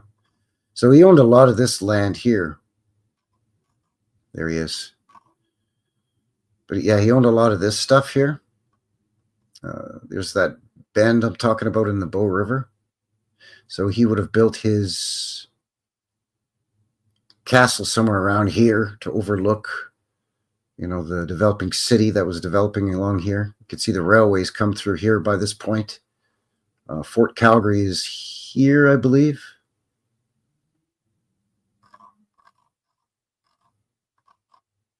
There's that bend again. This is the rodeo grounds, the Stampede Rodeo grounds with the racetrack. Calgary's first doctor is probably best remembered due to Lindsay's Folly, also known as Lindsay's Castle. Although not located in Earlton, it was close by and regularly visited by the children of Earlton and Parkview. 1913, he began his dream home, yada yada, banks of Bow, about present-day Park Hill between Rideau, Roxborough, and Stanley Park. He used sandstone salvaged from the original Knox Presbyterian Church, a property he had bought in 1910 when the church relocated. So the church moved, but they left the building, and he bought the land with the building? I'm still unclear on all of this here, people. As if you couldn't tell. It's still a head scratcher to me. I'm not really sure why. It's... I think I can smell shite. Yes, I can definitely smell shite. All I'm saying is it's just not clear. You know what I mean? So they put in the foundations and completed an enormous residential sandstone porch, some of the first story walls when they stopped to work. Two accounts explaining extended abandonment. First claims Lindsay called off the construction when he was told the hillside behind his property was too unstable. His house was likely to be damaged by slippage or even a landslide. But in another article, they said that it was his house would slide into the river. But in this, they're saying it was the land behind his property that was unstable. So again, which one is it? Is it that the land that he built his castle or was building his castle on wouldn't support the weight and it would collapse and slide into the river, the Elbow River? Or is it, like this says, the hillside behind his property was too unstable and his house would be damaged by slippage or even a landslide? Like, which one is it? Let me ask you something. How come you asking so many jackassy questions? In the second, more likely explanation, Lindsay simply ran out of money. Although he had made a fortune in real estate, much of his money had been reinvested. Like many speculators, the crash of 13 caught him by surprise. When the value of his land plummeted, he could no longer afford a baronial manor house. One local paper claimed he had spent $20,000, a very large sum of money at the time, before giving up on it. The abandoned edifice became a favorite playground and picnic spot for Calgary, yada, yada, yada, yada, yada. Heartbroken, he abandoned it. More sinister variations exist, but in reality, Mrs. Lindsay, who died at the ripe age of 80, long outlived her husband. There it is, Kathy. I think we finally got a straight answer here on that. So she, after all, did outlive him, even though that one of the rumors as to why he abandoned this project was because she had died and he was heartbroken. You see how quickly stuff can just get to be all flipty-dipsy-doodly. You know, the 3 Ds of dodgeball, man. Duck, dodge, dive, dip, and dodge. You guys have officially made me lose my marbles! Anyways, in 1955, the walls and porch of the shell finally crumbled, leaving only the foundation. It can still be seen, badly overgrown, just off the Elbow River bicycle path. So here they say it just crumbled. It finally just crumbled. Whereas every other article, those dirty, thieving Calgarians, those filthy, filthy thieves. They done up and stole it all. They just done stole it. Those dirty bastards. Real quick, Vaughn shared this in an email here. So let me just quickly, I'll put this in the, in the description box below here after the show. But this is, what is this? This is from dailyhive.com. It's from 2020. So at least it's within the last, it's more recent than 6 to 10 years, people. So Vaughn really helping to get a guy at least in the right decade. Lindsay's Folly, also known as Dead Man's Castle, structure found in Calgary that has long settling children's ghost stories. Oh, of course. Been the setting, for children's ghost stories. Folly was constructed by Dr. Neville James Lindsay using sandstone blocks that were taken from the church, at 7th Avenue, Center Street in 1913. Construction was halted after the builder ran into financial issues. Dr. Lindsay was a physician turned real estate speculator during a time when the real estate market went into decline. Also, I guess he wasn't that lucky. Turns out he wasn't lucky at all, except for, I guess, with the gold mining. But then he lost all that with his land speculation. So I guess if it wasn't for bad luck, he wouldn't have no luck at all. So he actually is Irish. No offense to Irish people, but come on, this whole luck of the Irish. Y'all aren't really lucky most of the time. I mean, hell, we talked about the famine already here. So Dr. Lindsay lost everything he was worth due to the burst of the real estate bubble. The building was never completed. The site was abandoned and reverted to city ownership in 1936. Here's from the city tweeting. Today's YYC, hashtag YYC, that's Calgary, ghost stories, that of Lindsay's Folly, a.k.a. Dead Man's Castle. Oh, crap. I didn't want to do that. I don't want it. I don't want the Twitter X. I don't like twatter. Construction began in 1913 using sandstone blocks removed. Knocked, yeah, construction stopped soon. Oh, come on, quit doing that to me here, Bubba. Owner's financial problems. How is that a ghost story? Folly's incomplete, grandiose facade stands to show the optimism of Calgary during the real estate boom. Generations of children played among the ruins. Yada yada. They play the game they played in ghost stories that they have told contributed to the legend of Dead Man's Castle.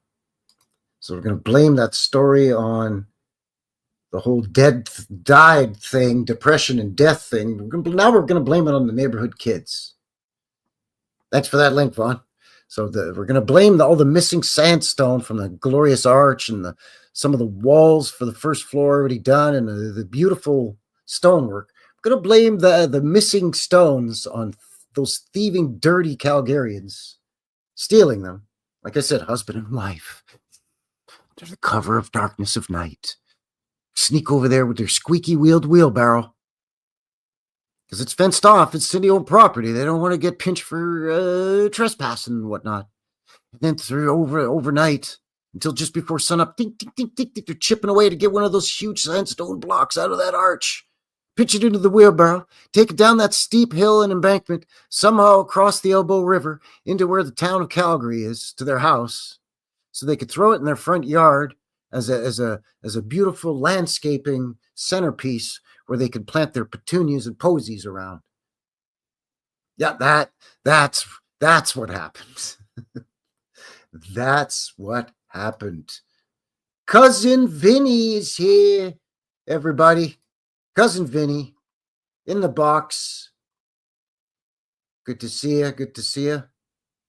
Because, you know, you get your Frankie Fingers and you got to get your Cousin Vinny. So, Tommy, where have you been, huh? I've been watching New West Reset. Huh? Oh, you know, it's New West Reset. It's just thing on YouTube. He goes around, he does his boots on the ground thing. He'll tell you.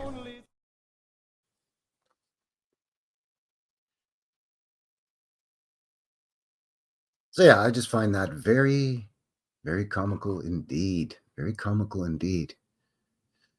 All right, so where are we at here? Wow, over an hour and a half already. Time flies when you're poking holes at the ridiculous story of Lindsay's Folly. That's why it's the fall of Lindsay's Folly. It's just the fall of the story of Lindsay's Folly is what I should rename that, the dang thing. Anyways, what do you say we take a mid-show break? Give you a sneak peek at your upcoming midweek, as per usual. You're on the channel. Every Friday, you get a Boots on the Ground video. Every Sunday, you get the live show, like this right now. And every Wednesday, vintage footage video. Some old black and white footage set to some music of my choosing. I try to keep it Canadian content, but I can't always do it. Sometimes I just find some interesting stuff that I'm just like, they got to see this. I gotta do something to show them this. And this one is no exception. This one is actually a little bit more recent than I generally like to kind of mess around with when it comes to vintage footage. But with that said, this is from the 1950s. But with that said, it's definitely worth it because it's very odd. It's very strange. It's very queer. By the way, the tunes are they're a banger. So smoke them if you got them, and put your ear goggles on. Put your cans on your Brian. Turn it up to 11. This one here is 5 minutes on the nose. So we'll see on the other side of 5. And then we'll have a look at some photographs, some old photographs of some follies. And try to figure out, are they faux follies or are they legit? So stick around. Be right back. Cheers.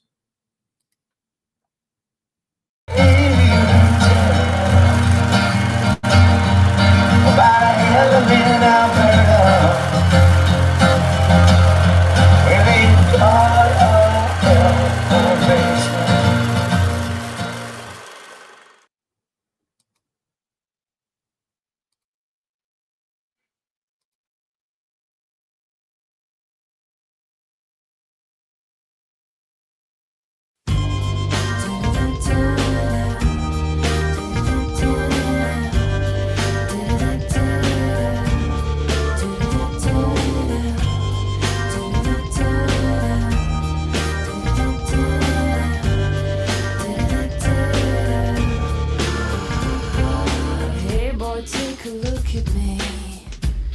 Let me dirty up your mind. I'll strip away your heart veneer and see what I can find. The queerest of the queer, the strangest of the strange, the coldest of the cool, the lamest of the lame, the nervous of the dumb. I hate to see you here, the joke behind the smile, a fake behind the fear. The queerest of the queer.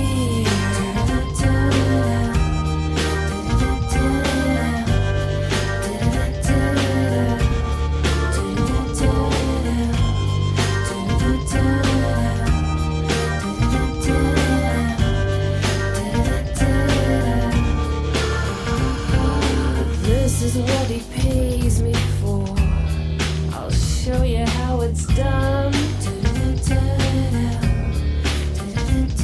You learn to love the pain you feel, like father, like son.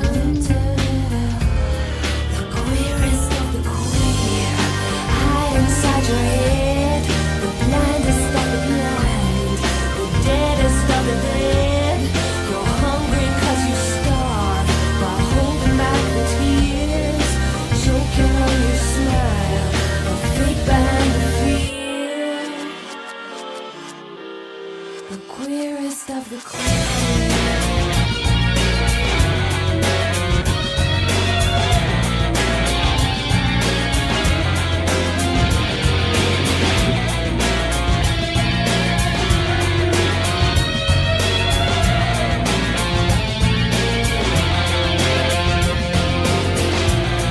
I know what's good for you, touch me if you want. I know you're dying to touch me if you want. I know what's good for you, touch me if you want. But you can't stop. The queerest of the queer, the strangest of the strange, the coldest of the cool, the lamest of the lame, the numbest of the dumb. I hate to see you here, you choke behind the smile, a fake behind the fear. The queerest of the queer, the strangest of the strange, the coldest of the cool. You're nothing special here, a fake behind the fear. The queerest of the queer.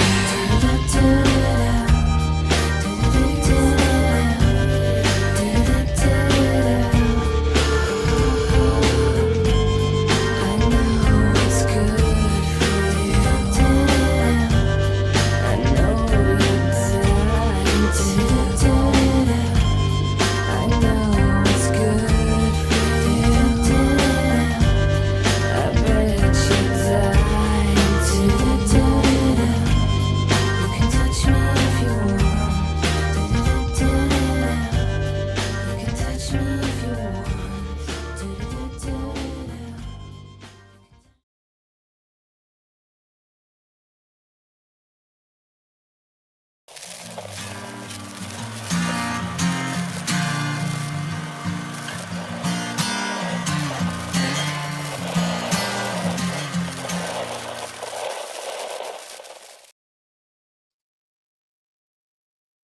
All right, and I'm back, eh?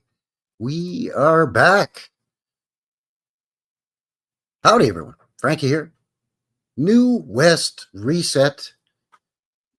Welcome back. And once again, thank you very much for shooting in and joining a fellow here for another one. Another live one, New West Reset Live, episode 99er. The Fall of Lindsay's Folly here on this Sunday, January the 5th, 2025. A belated Happy New Year to all of you out there. If you missed my New Year's show last week, go over there and check out Buddy's show there, eh? We did a little bit of a marathon New Year there for quite a few hours. Had a good time. I spilled my sparkling wine all over my equipment here in the studio. So that was fun. It was pretty good.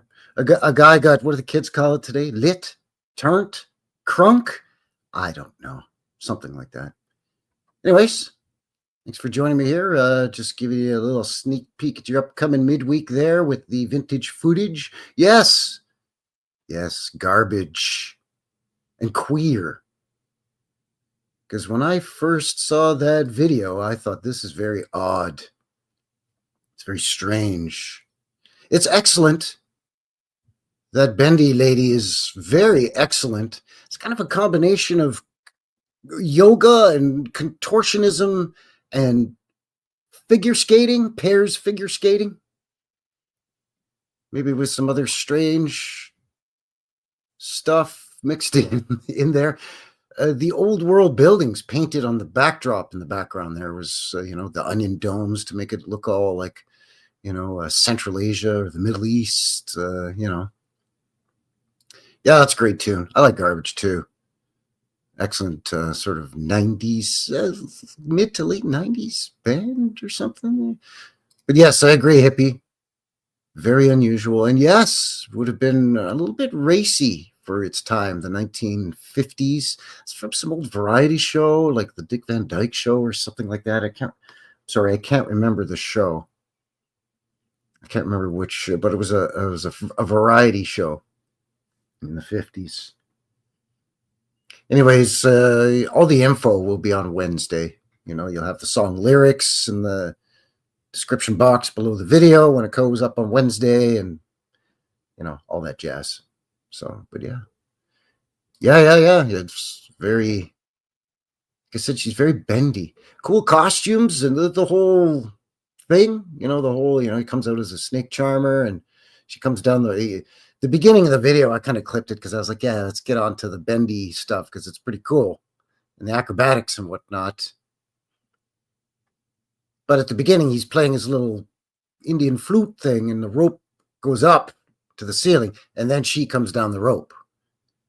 She's wearing the snake thing. What's going on with Vaughn here? Went to a wedding in Sydney Botanical Gardens about 10 years ago, and Garbage were playing a concert right next to us the whole ceremony. It was pretty cool, but odd at the same time. Yeah, I could see. It would be kind of cool, but then after a while, it would be like, hey, can you turn it down there? Trying to have a wedding over here, but I can't hear her saying if she's going to do or not do. I'm sorry, sweetheart. You were saying, do you take this bloke to be your governor? That's more British than Aussie. Sorry. I'm very sorry about that. I know. I'm sorry, buddy? That's racist! Anyway. Yeah, very, very intriguing. How you're so punny. Funny. Oh, how charming, Old World Michigan says. Very, very snake charming. Very snake charming. I don't know. I just thought it was pretty cool, but also odd and weird. Speaking of odd and weird, what do you say we have a look at some of these old... I found some follies. Some are famous. Some are maybe a little bit more out there. I don't know. But I found some follies. Maybe we could kind of have a look at that for the last half of the show here. What do you think? Sound pretty good there, buddy? So thanks for joining me here. And again, thanks for winding down your weekend with me here. My favorite day of the week. Get to hang out with you good folks on the Sunday Fun Day.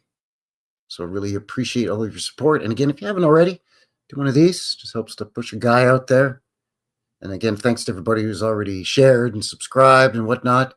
And a tip of the hat to all of you that are kind of watching this after the upload. We appreciate that. And again, everything we covered at the top half of the show, links below. So yeah, it's Sunday Fun Day here. So what do you say we look at some follies? Some goofy, fake, or are they? Follies.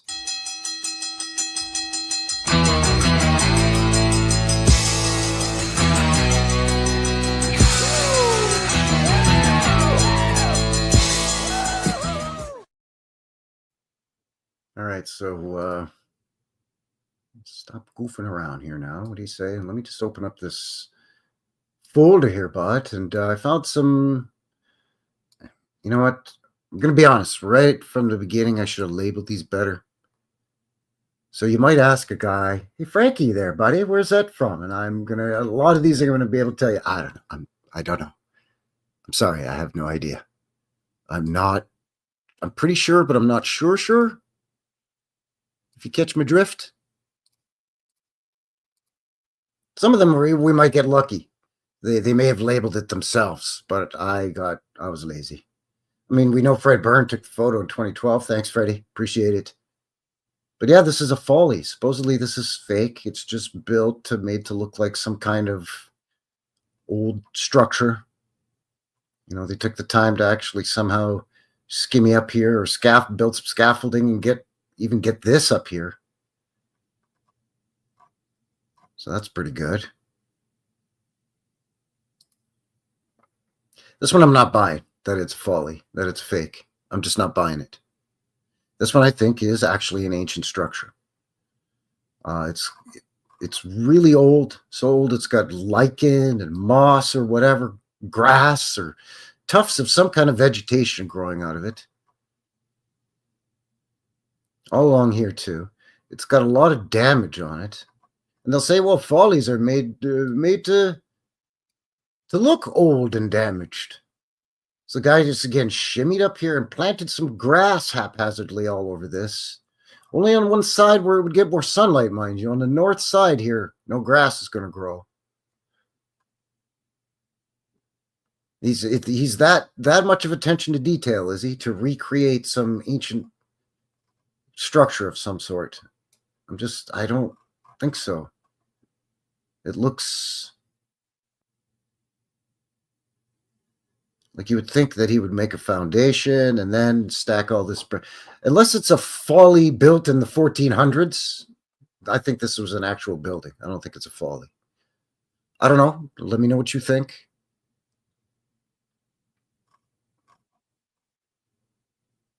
A lot of bird poop on it too. You know what I mean? Birds are roosting up here or setting. You know, it just looks too old. Maybe he came in and I put some glass windows in it. There. Now I made it my Folly. Yeah. I don't think. Looks like it even has like a water line or some kind of damage line right along here. Maybe it's just the light. I don't know. Anyway, moving on. This one, I guess maybe I'm more willing to buy this one that's being a Folly. But still, what a pain in the arse to just build this in your backyard or in your garden, right? Your rear garden. Just for what? For what? For what? So you can look down and spy on your neighbors in here and say, what are Bill and Gladys having for dinner over there? Southern fried chicken, eh? That looks pretty good. Oh, cauliflower. We know Bill's going to be farting up a storm tonight. You know. Or was this here for so long and this neighborhood was built around it? You know, in the 40s and 50s, they started building houses around here and they just left this? I doubt it. It wouldn't be in somebody's backyard. They would knock it down or hide it or something. So I'm kind of willing to buy that some guy built this in his yard, but I don't know. Tell me.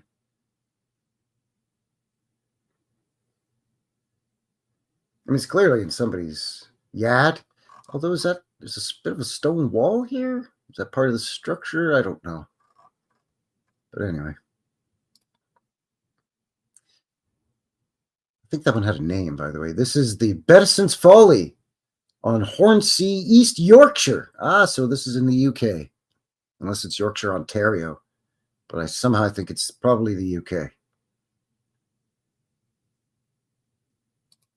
This one is Swallow's Nest Castle in the Crimea somewhere. Oh, all of a sudden now this live stream is now no longer viewable in Ruska land. I don't know. This is a canvas print, so I mean, we're looking at a picture of a picture, right? But again, it seems awfully detailed. I mean, if they're just emulating the old world, he's doing a pretty decent bang-up job there, buddy. There's a lot of parts here that have different aging on them than other parts. This is very odd. Like, why would you just build it kind of half hanging off? You know, if this is your land, okay, let's say this flattens off and it becomes your backyard, let's say. You own like 10 acres on the top of this plateau overlooking this, whatever this body of water is. You're some rich guy or gal. And you folks are like, you know what? We love this view. We want to build something that we can just sit and enjoy the view. And maybe in the evening when the sea breeze is a little cool, we're kind of sheltered. Maybe we can have a little fire in there, you know, roast some weenies and marshmallows, maybe make some s'mores. I don't know. Maybe they're going to roast some fish and have some fish, some white wine in the evening. I don't know what they're doing in here. But so then they're going to go through the trouble of building all of this, but it's teetering precariously off here where all of this effort, time, and money spent for this so-called folly could just tumble in. This one I'm also not buying. I think this is an actual old ruin as well. This is Cornwall's Mount Edgecombe Folly. Cornwall's Folly, Mount Edgecombe. I don't know. That's what it says up here.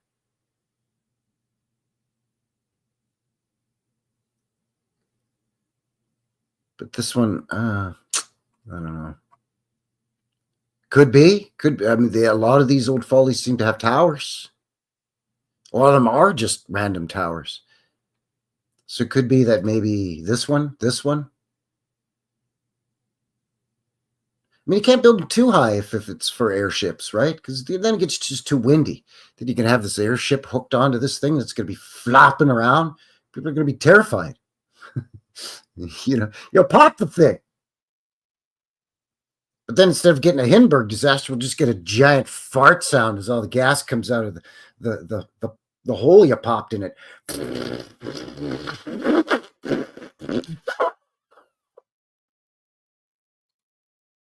But maybe even this one? I don't know. This just seems awfully fancy for, whoops, it could tumble down there. And this one just seems to, I mean, just because of, you know what I'm saying? Like, I'm going to build something that resembles an old medieval ruin, and I'm going to take the time to scatter this out. Like, you would have to, I mean, I guess you could. You could pre-think, well, I want to make it look like this part of this tower fell down here, boom, and crumbled. So I'm going to build it like that, and then I'm going to put some dirt and grass over it and let it all grow. I mean, sure, anything's possible. But I think this is older than they're saying, and it had an actual purpose. It wasn't just a folly in somebody's backyard. You know what I'm saying? But yeah, could be a blimp. Yeah.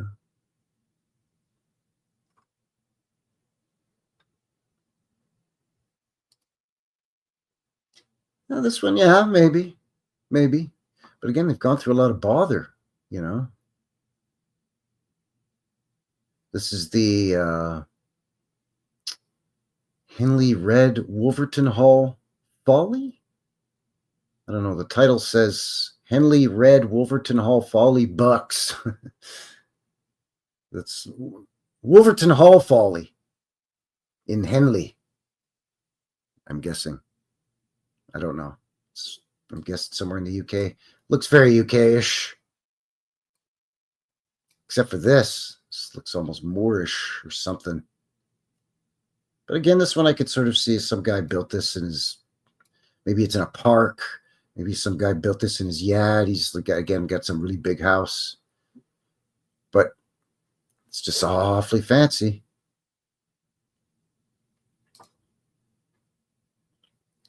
This one again. Sorry, it's not labeled very well, but they're saying this is a folly as well. Well, to me, I think this is legit ruins. I mean, you could see where there was schmutz here that fell away and there's brick underneath. I mean, somebody would have had to have taken the time to do what I see in the real world when I do boots on the ground videos, where there's schmutz covering brick, and the schmutz is made to look like stone, but when it falls away, you see brick in behind it, like this. You see what I'm saying? But then, it's covered with a layer of schmutz, and then they stencil in a pattern to make it look like stones.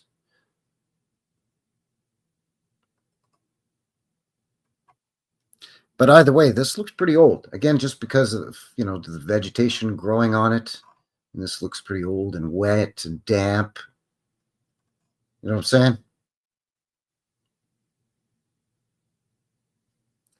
I think you got something there too, Wiley. I think, you guys are throwing out some good ideas there in the box, that some of these towers could have been purposed for airships.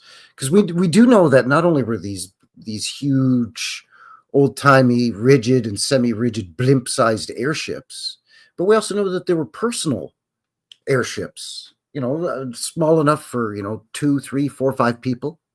Some of them were pedal-powered. There was a bicycle inventor guy that also invented one, and he appeared at a bunch of World's Fairs and stuff. There was a guy up here in Canada Land for the Canadian exhibition in Toronto there that was giving tours around. You could buy a ticket, you get on. Your choice. Either this guy and his pedal-powered blimp that can carry like 3 people, or the other one was a hot air balloon, I think. So maybe some of these towers were used as docking stations or mooring stations, or whatever you want to call them. Not necessarily for these big, massive airships that carried dozens of people or even up to hundreds of people in them. Like the Grand Zeppelins and whatnot. But maybe these smaller, more, it's like your family car. Instead of taking a bus, I'm just going to drive, all right? The bus is a pain in the ass. By the time I check my luggage and get in there and wait to get clearance to go and blah, blah, blah, I could have just driven there and gotten there already, right?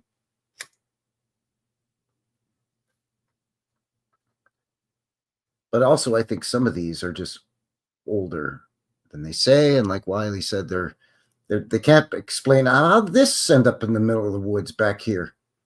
This used to belong. This was an old estate, and there was an eccentric millionaire here who had a beautifully landscaped property, and he had all these follies built. I mean, this could be something you would see in somebody's yard if it was a gazebo. But again, you're going through a lot of bother with capitals and columns and pillars and whatnot.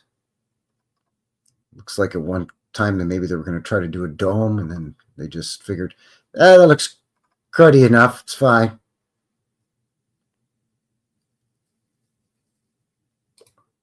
Matt Fiddler in the box, coming in late from North Carolina. Coming in late, but coming in hot. Good to see you. Thanks for shooting in.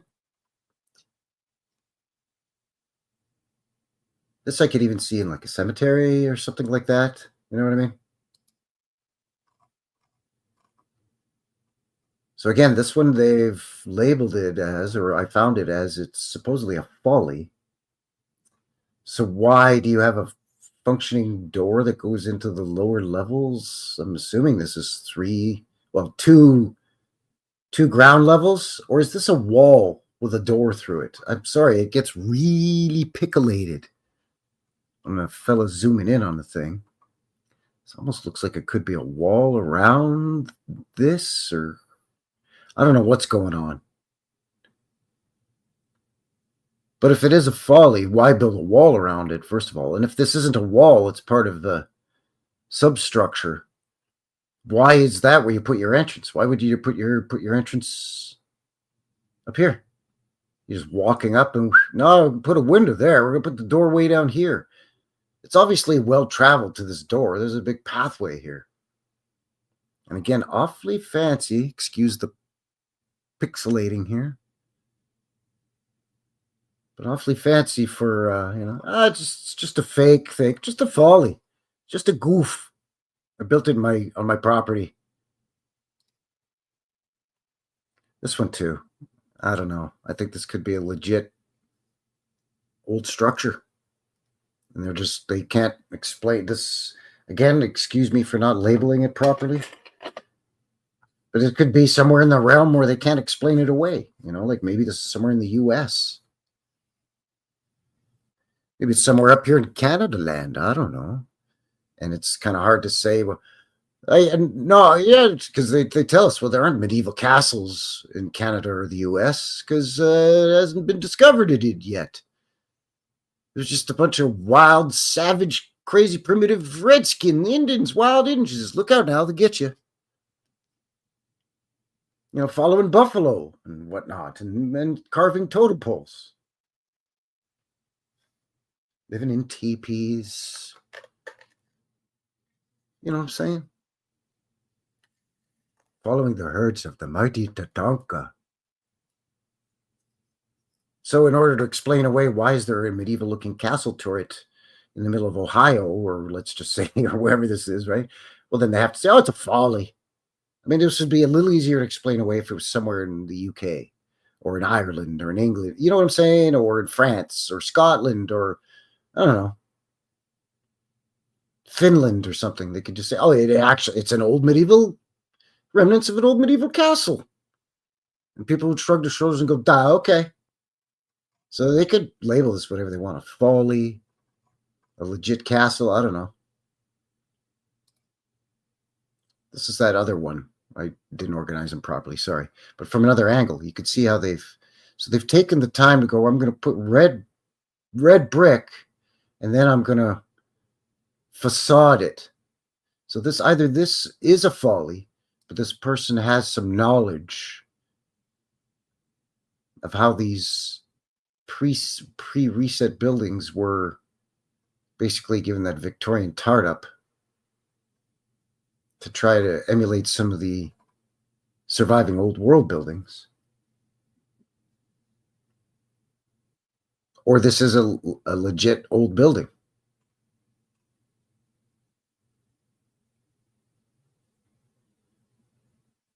Either way, looks pretty cool. I mean, it does look really old because of the moss, the lichen, the moss.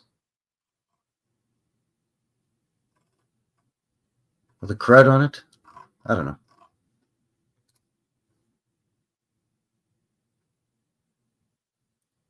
This one again, I'm kind of on the fence. I'm on the fence. I kind of think yeah, sure, it could be a folly. Just because it's so small. It's kind of funny looking. And it's obviously somebody's yard, right? It's on somebody's property. There's a fence. It's well manicured. There's a little path here. This could be, maybe it's a park. Maybe it's a city park. Maybe it's some private land. I don't know. But this is, again, the labeling is, I didn't label it properly. I'm sorry. But just seeing some funny stuff down here. So again, are they taking the time to, like, if I'm going to make this into a fake building, I'm going to make it look really legit. Make it look like a mudflood where the door is way up, ridiculously up here. And then you've got all this, it's a fake building, but I want it to look so real that I'm going to risk I could potentially fall and break my back building this in my yard, but I don't care. I'm putting these up here. So, it's tough to say. Yeah, the numbers are weird. Lap artist saying those numbers are weird. Yeah. Maybe it's the guy's address or something. I don't know. It's very strange. A lot of interesting patterns going on here regardless. It's very interesting. This one I think could be a folly because the roof, roof, I don't know. It looks kind of funny to me. I mean, the whole thing looks funny to me. It almost looks like it was copied and pasted, and this is in the background, the trees and stuff. Like somebody, you know what I mean? And who knows? It could be. I don't think so, though. Now, this is a Folly in Jamaica.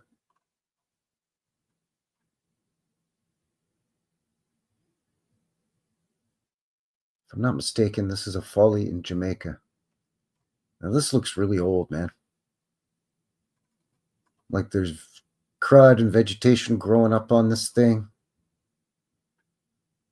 It just looks battered to hell or something. Looks cooked out. I don't know. It looks really old to me. You know, it's the fluted pillars as well, where they're kind of fat in the middle. They taper up at the top, and sometimes they taper down at the bottom a bit too. I mean, they're not super fancy with the capitals or anything, but it just looks old.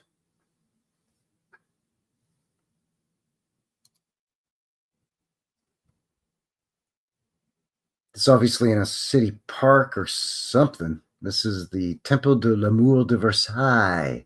Oh, it's the Temple of Love in Versailles. So this is a Folly in the sense that it's a modern, they say a modern construction made to look old world, made to resemble old world. Meant to fool you. It's a Folly. It's a folie. C'est faux. C'est pas vrai. It's not real. But the problem is that it's in Versailles. So, I mean, it could legit be old. You know? I mean, they could have taken the pillars from some building that they demolished in the 70s or 80s, and they saved these and stored them or whatever. And then some other building that they were knocking down, maybe they dismantled the dome, and then they put it together in this park, and they say, oh, yeah, it's a Folly.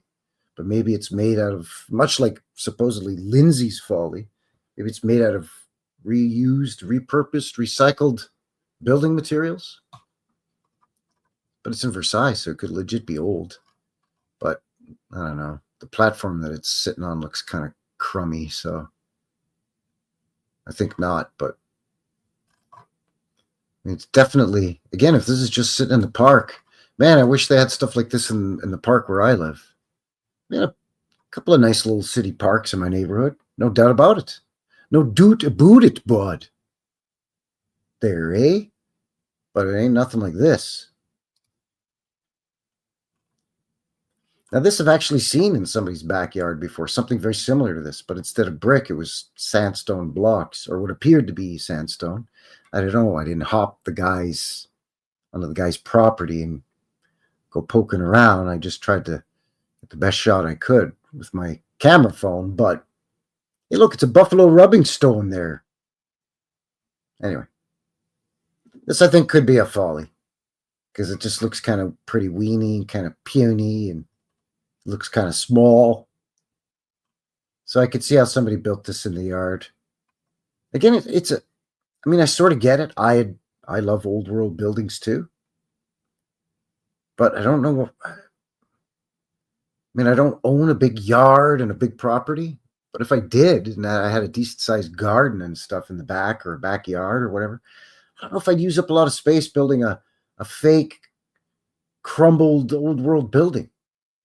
You know,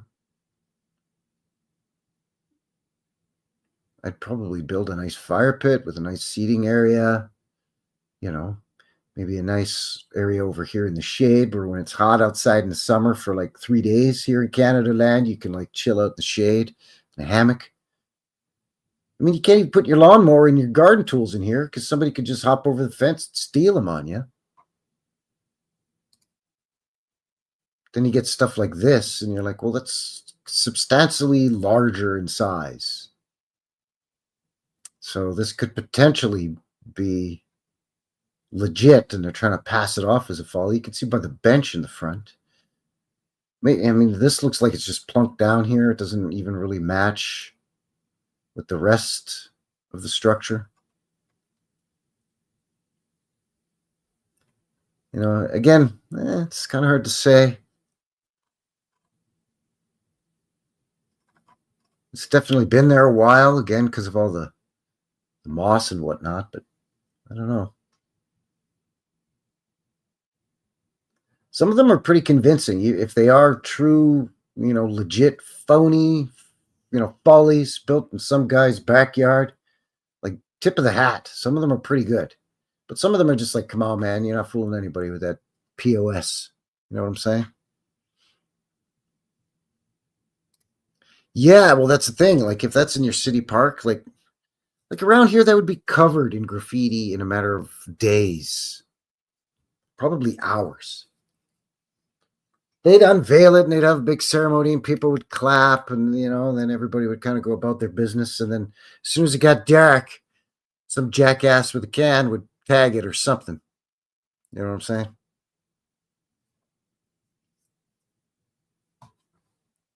Yeah, that's a good way to pick up chicks if you're some rich, eccentric guy. Come and see my ruins. You know, get them back to your place to see your ruins, right? Like, if you go back far enough, it all goes back to just Netflix and chill, right? Like, today you got Netflix and chill, you know? Before that, it was like, you know, I want to come over and like rent a movie, eh? And before that, it was like you'd go to a drive-in movie so you could, you know, make out, right? And before that, you'd go and just find some place to park, you know? And before cars, it was like you would meet off to go off into the woods somewhere together, you know? Or maybe you'd have her over to see your etchings. You care her to come up to my chambers and see my private etchings collection. Or the tapestries. I've come to look at the tapestries. Again, this one, if it's a folly, if it's a fake, pretty good. Did a nice job. You know, it's all starting to rust. There's crud all over it.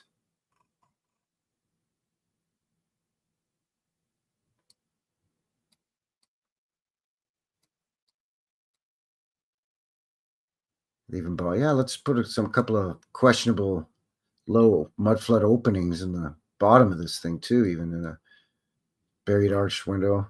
So, you know, some of these can be pretty convincing. So you've got like the wooden shutters there, eh?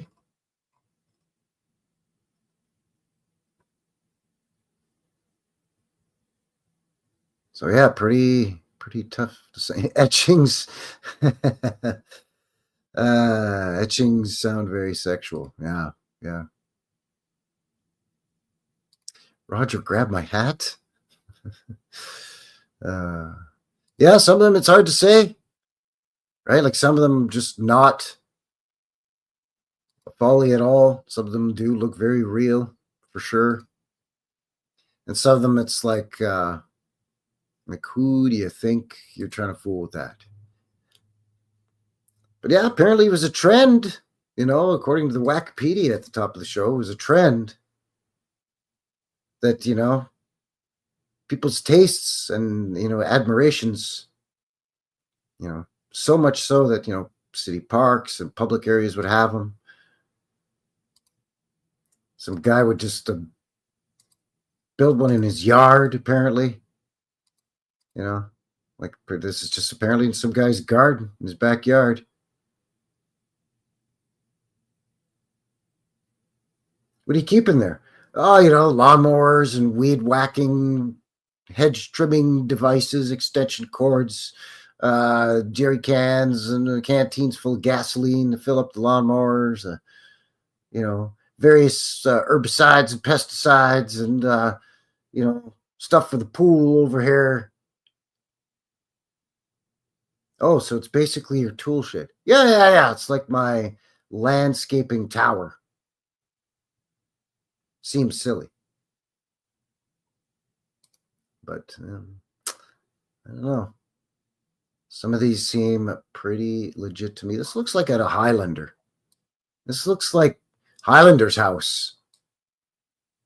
You know, before Kurgan came in and there can be only one Highlander.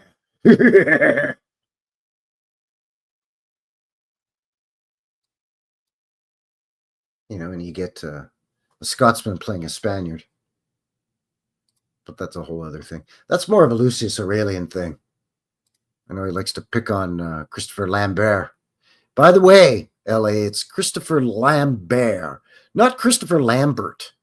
All right? Okay? Got it? Oh, man. I'm just playing. Oh, absolutely. Digital archaeology. Over on the Bumble, by the way. Thanks for shooting in and joining me there. It says, look at the Parliamentary Library in Ottawa, Canada. Oh, yeah, for sure. I mean, that was part of the whole original, Parliament buildings complex, a series of buildings. And then, supposedly the original Parliament buildings burned. And they were able to save some parts of it, kind of, sort of.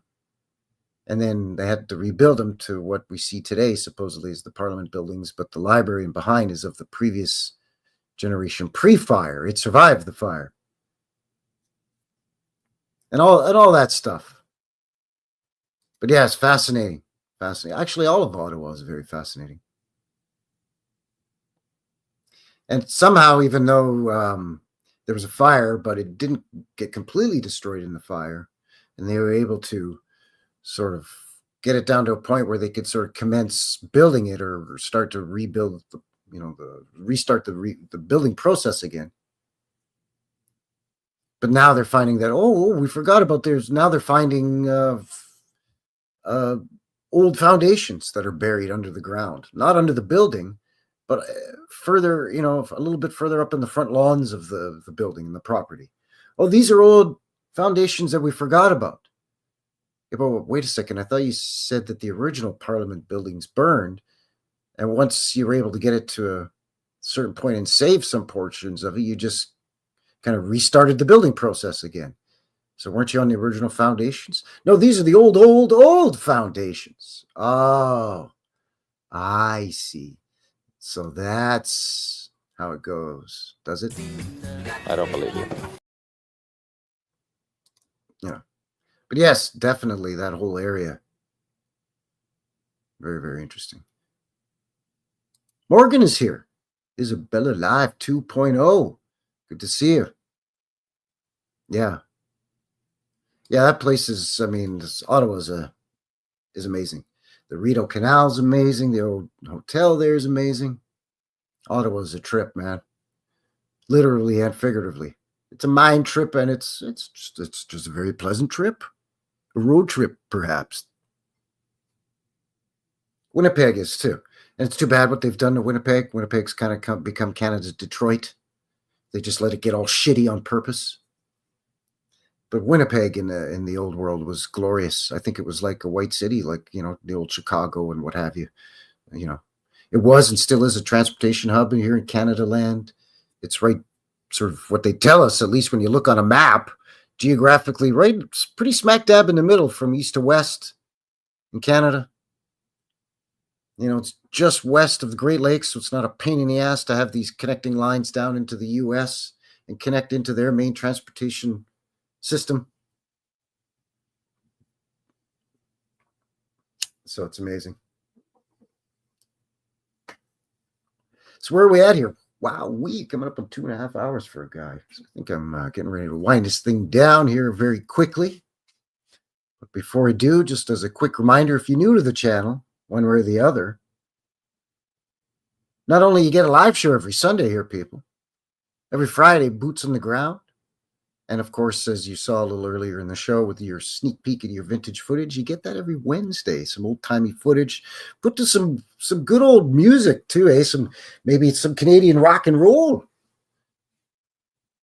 Maybe some old blues track or something. I don't know, whatever kind of fits. Sometimes the lyrics fit. So always check the lyrics below in those Wednesday uploads. Again, links below for everything that we covered here, including that big PDF file about all the lands and the properties that this Lindsay, Dr. Lindsay character supposedly owned, as well as that actually very well done video on YouTube from the local Calgarian videographer, Avenue Magazine, the Flowery Prose. Shut up. All right. So what if it's flowery and it has prose in it. Prose, like poems and whatnot.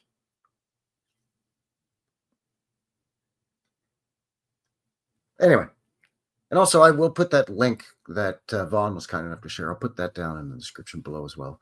And again, speaking of the description box below, all guys' deets, his digits and whatnots is down there as well. If you need to get a hold of a guy, my email, MeWe, my social media over on MeWe, BitChute, and of course, as mentioned earlier, over on the Bumble, on the Green Fighting platform over there.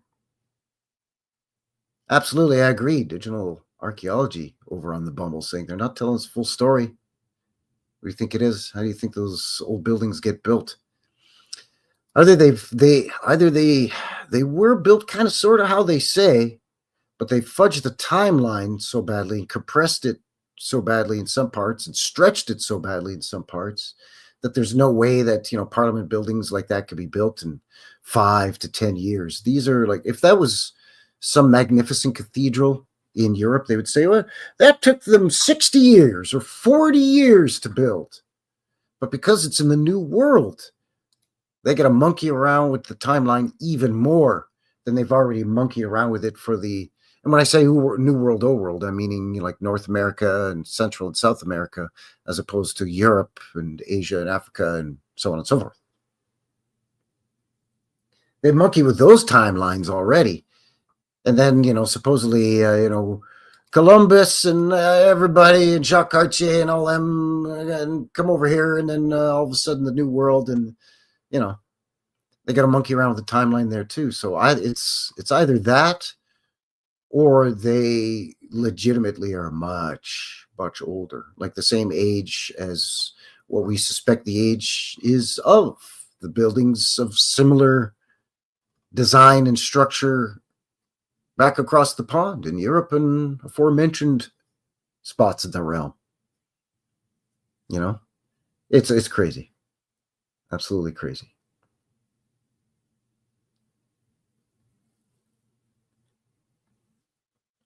So what's coming up here in the channel as we move further into the new year? Again, you get your vintage footage Wednesday coming up. That cool garbage tune. Queerest of the queer. Yeah. There it is. Morgan's got it. Isabel Live. Yeah. It's a great track. Knuckleheads episode coming up here soon. Speaking of across the pond, we're taking the show on the road. We're going to look at some places outside of Canada land for once here on the show. So keep your ocular sphericals locked into the channel here for notifications that don't work for when that happens. You're going to be noticing a lot of the vintage footage videos, speaking of. They're going to be very winter related here over the next while, as we've now officially moved into winter. We're now into our second full week of winter here. So there's going to be a lot of icy, snowy videos. But then as we move into the spring, going to be doing a lot more of the sort of long form version, go on walkabout in older neighborhoods. We'll have a look at some entire streets or corners, where we look at a certain area, maybe duck into the back streets, back lanes, and back alleys, and have a looky-loo around there as well, and cover multiple buildings in the same video. It's just too cold here to do that right now, eh? Like, it's like minus 16 Celsius right now there, eh, bud? It's like 4 Fahrenheit or something. I don't know. It's cold. But I'm still going to give you the boots on the ground every Friday. Don't you worry about that there, buddy. Other projects, chill chats. Vaughn and I recently had a chill chat. We just sit down and just talk about stuff. I think we're going to be doing another one here shortly.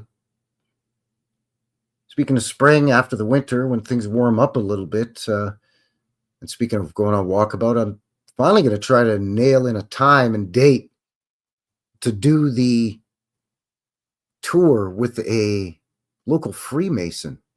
He's going to give me a tour of the buildings that the Freemasons built here in the Calgary's history. He's quite high up in Alberta in the Freemasons, and he's a co-worker of mine. He's a work buddy.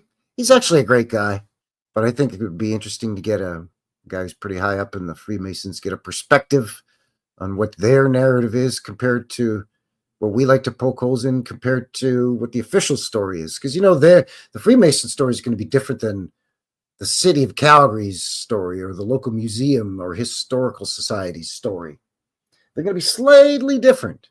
And then, of course, that's all just different levels of his story. That's not our story. Our story is going to be yet another version altogether.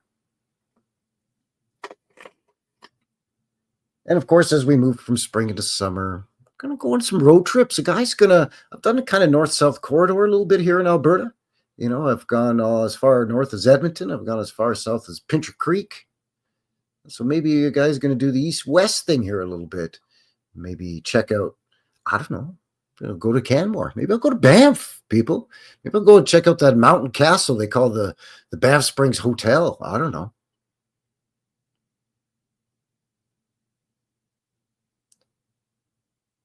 Yeah, everybody's talking about snow. The Phoenix in the box saying, Burr, we have snow in North Carolina. I know. Kentucky's getting snow. North Carolina's got snow.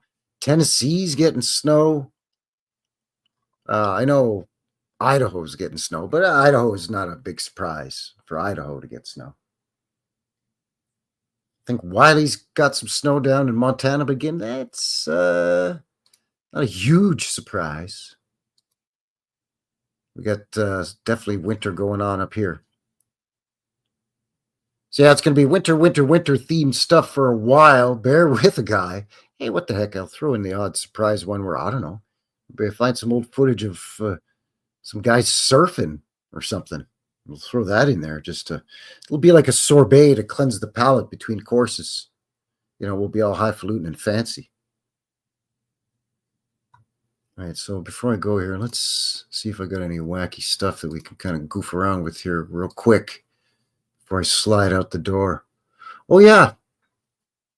For any of you who have gotten some new electronic equipment from, over the holiday season as a gift, or gifted yourself, maybe you did the whole Boxing Week thing and said, you know what, I got to get me a new monitor for my computer, or what the hell, I got to get a new TV. I don't watch a lot of TV, but I'll be damned if I'm going to miss that football game or hockey game or whatever, right? Or NASCAR race, whatever you like, man. It's fine. Nothing wrong with a little bit of the sports ball and yelling at your TV once in a while. You got to let off some steam so you don't go crazy. Even if most of the professional sports leagues, the fix is in, come on, have a couple of wobbly pops with your buddies or your lady friends, whatever. Blow off some steam, yell at the TV at your local sports ball team. You know what I'm saying? I ain't missing no Chiefs game. I am not missing the Chiefs. I'm going to buy me a new TV at Best Buy on Boxing Day where I can get an $800 TV for $6, right? And you kick the door down in and you run over 18 people's grandmas to get your hands at the, 73-inch flat screen, super duper smart TV. But then you got to get rid of the old one. And this guy's got an ingenious way of getting rid of his old TV. Takes the new one out of the packaging, takes the old busted TV, puts it in the box, and then, well, let's just see what he does with it here.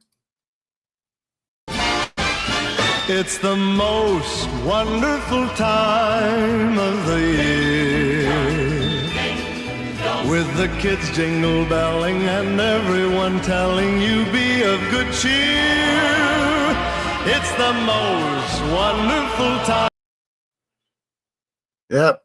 Tip of the hat to that fella for saying, you know what? I don't want to pay the recycling fee. I could take this old TV to the electronics recyclers. No problem, bud. I could put it in my truck. I could be there in 10 minutes. That's not the point. I get there. I'm trying to do the right thing. These bastards are going to charge me $40 recycling fee, environmental fee.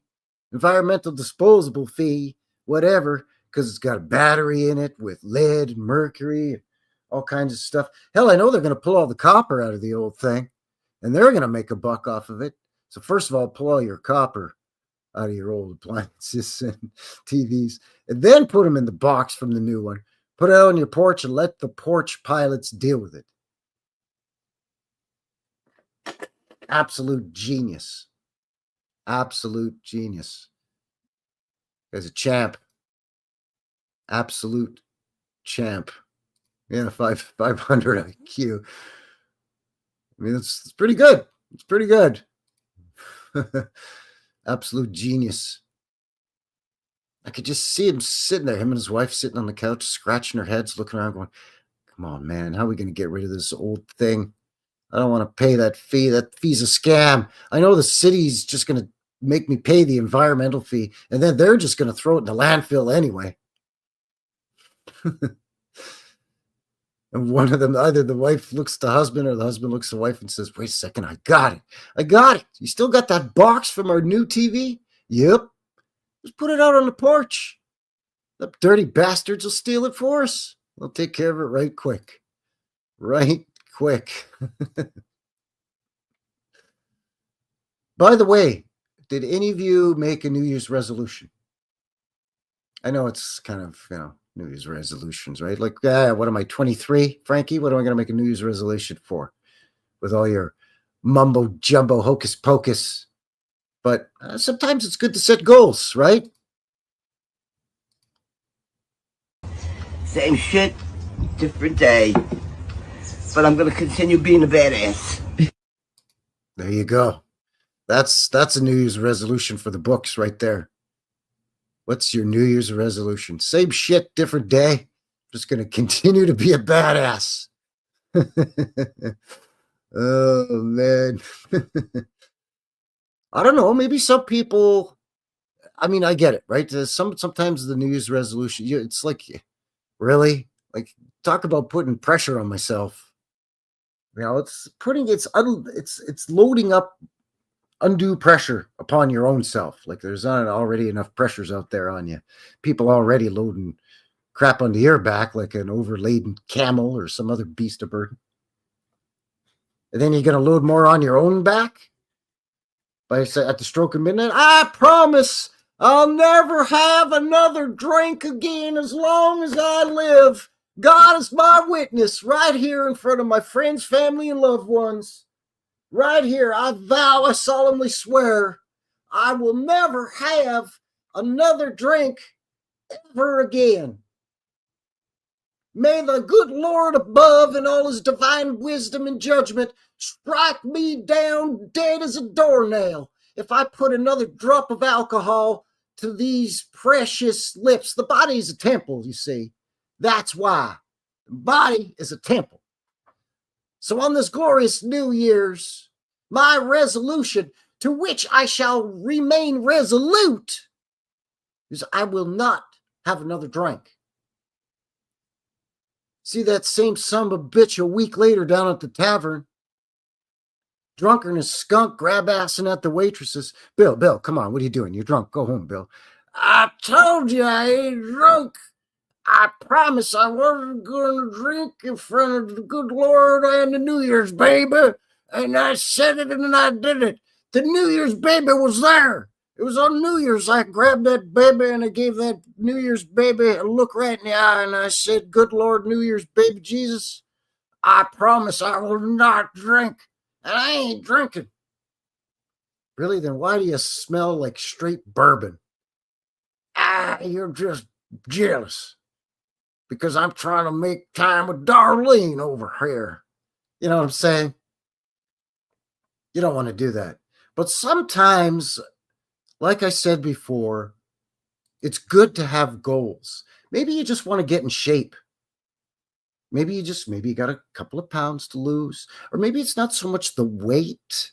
It's just you're feeling sluggish. And you're like, I gotta start working out again. And it doesn't have to be going to the gym, getting a membership. Because then you're going to have some TikTok person pestering you, setting up a camera in your face while you're trying to do your hack squats or your lunge curls or whatever the hell.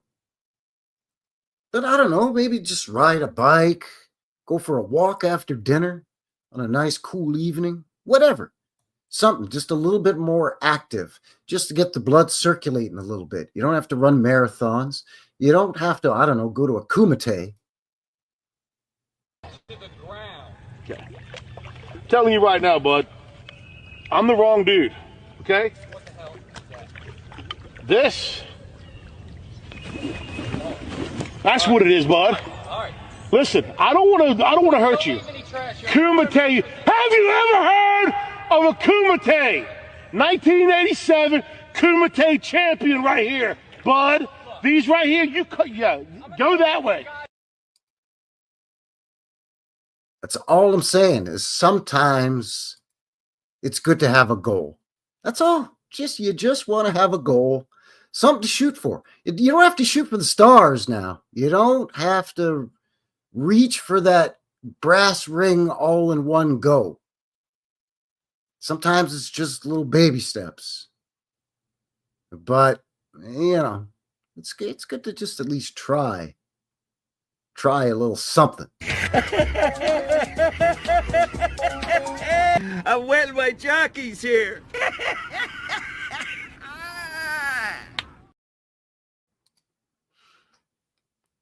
That's all I'm saying. I'm just going to put it out there. You can either pick it up and put it in your pocket, lock it and put it in your pocket and take it right straight to the bank. Or you can just toss it. Just throw it on the ground and walk away. It's up to you. Anyways, with that, I think that's going to seal the deal tonight for Frankie. New West Reset and New West Reset Live, episode 99er tonight. The fall of the story of Lindsay's Folly. Again, links below for everything. Thank you very much for joining me here and winding down your weekend with yours truly. Until the next one, take care out there and have yourselves a good one. All right? Thanks, everyone. Cheers. It's a mystery! It's a mystery wrapped in a riddle inside an enigma!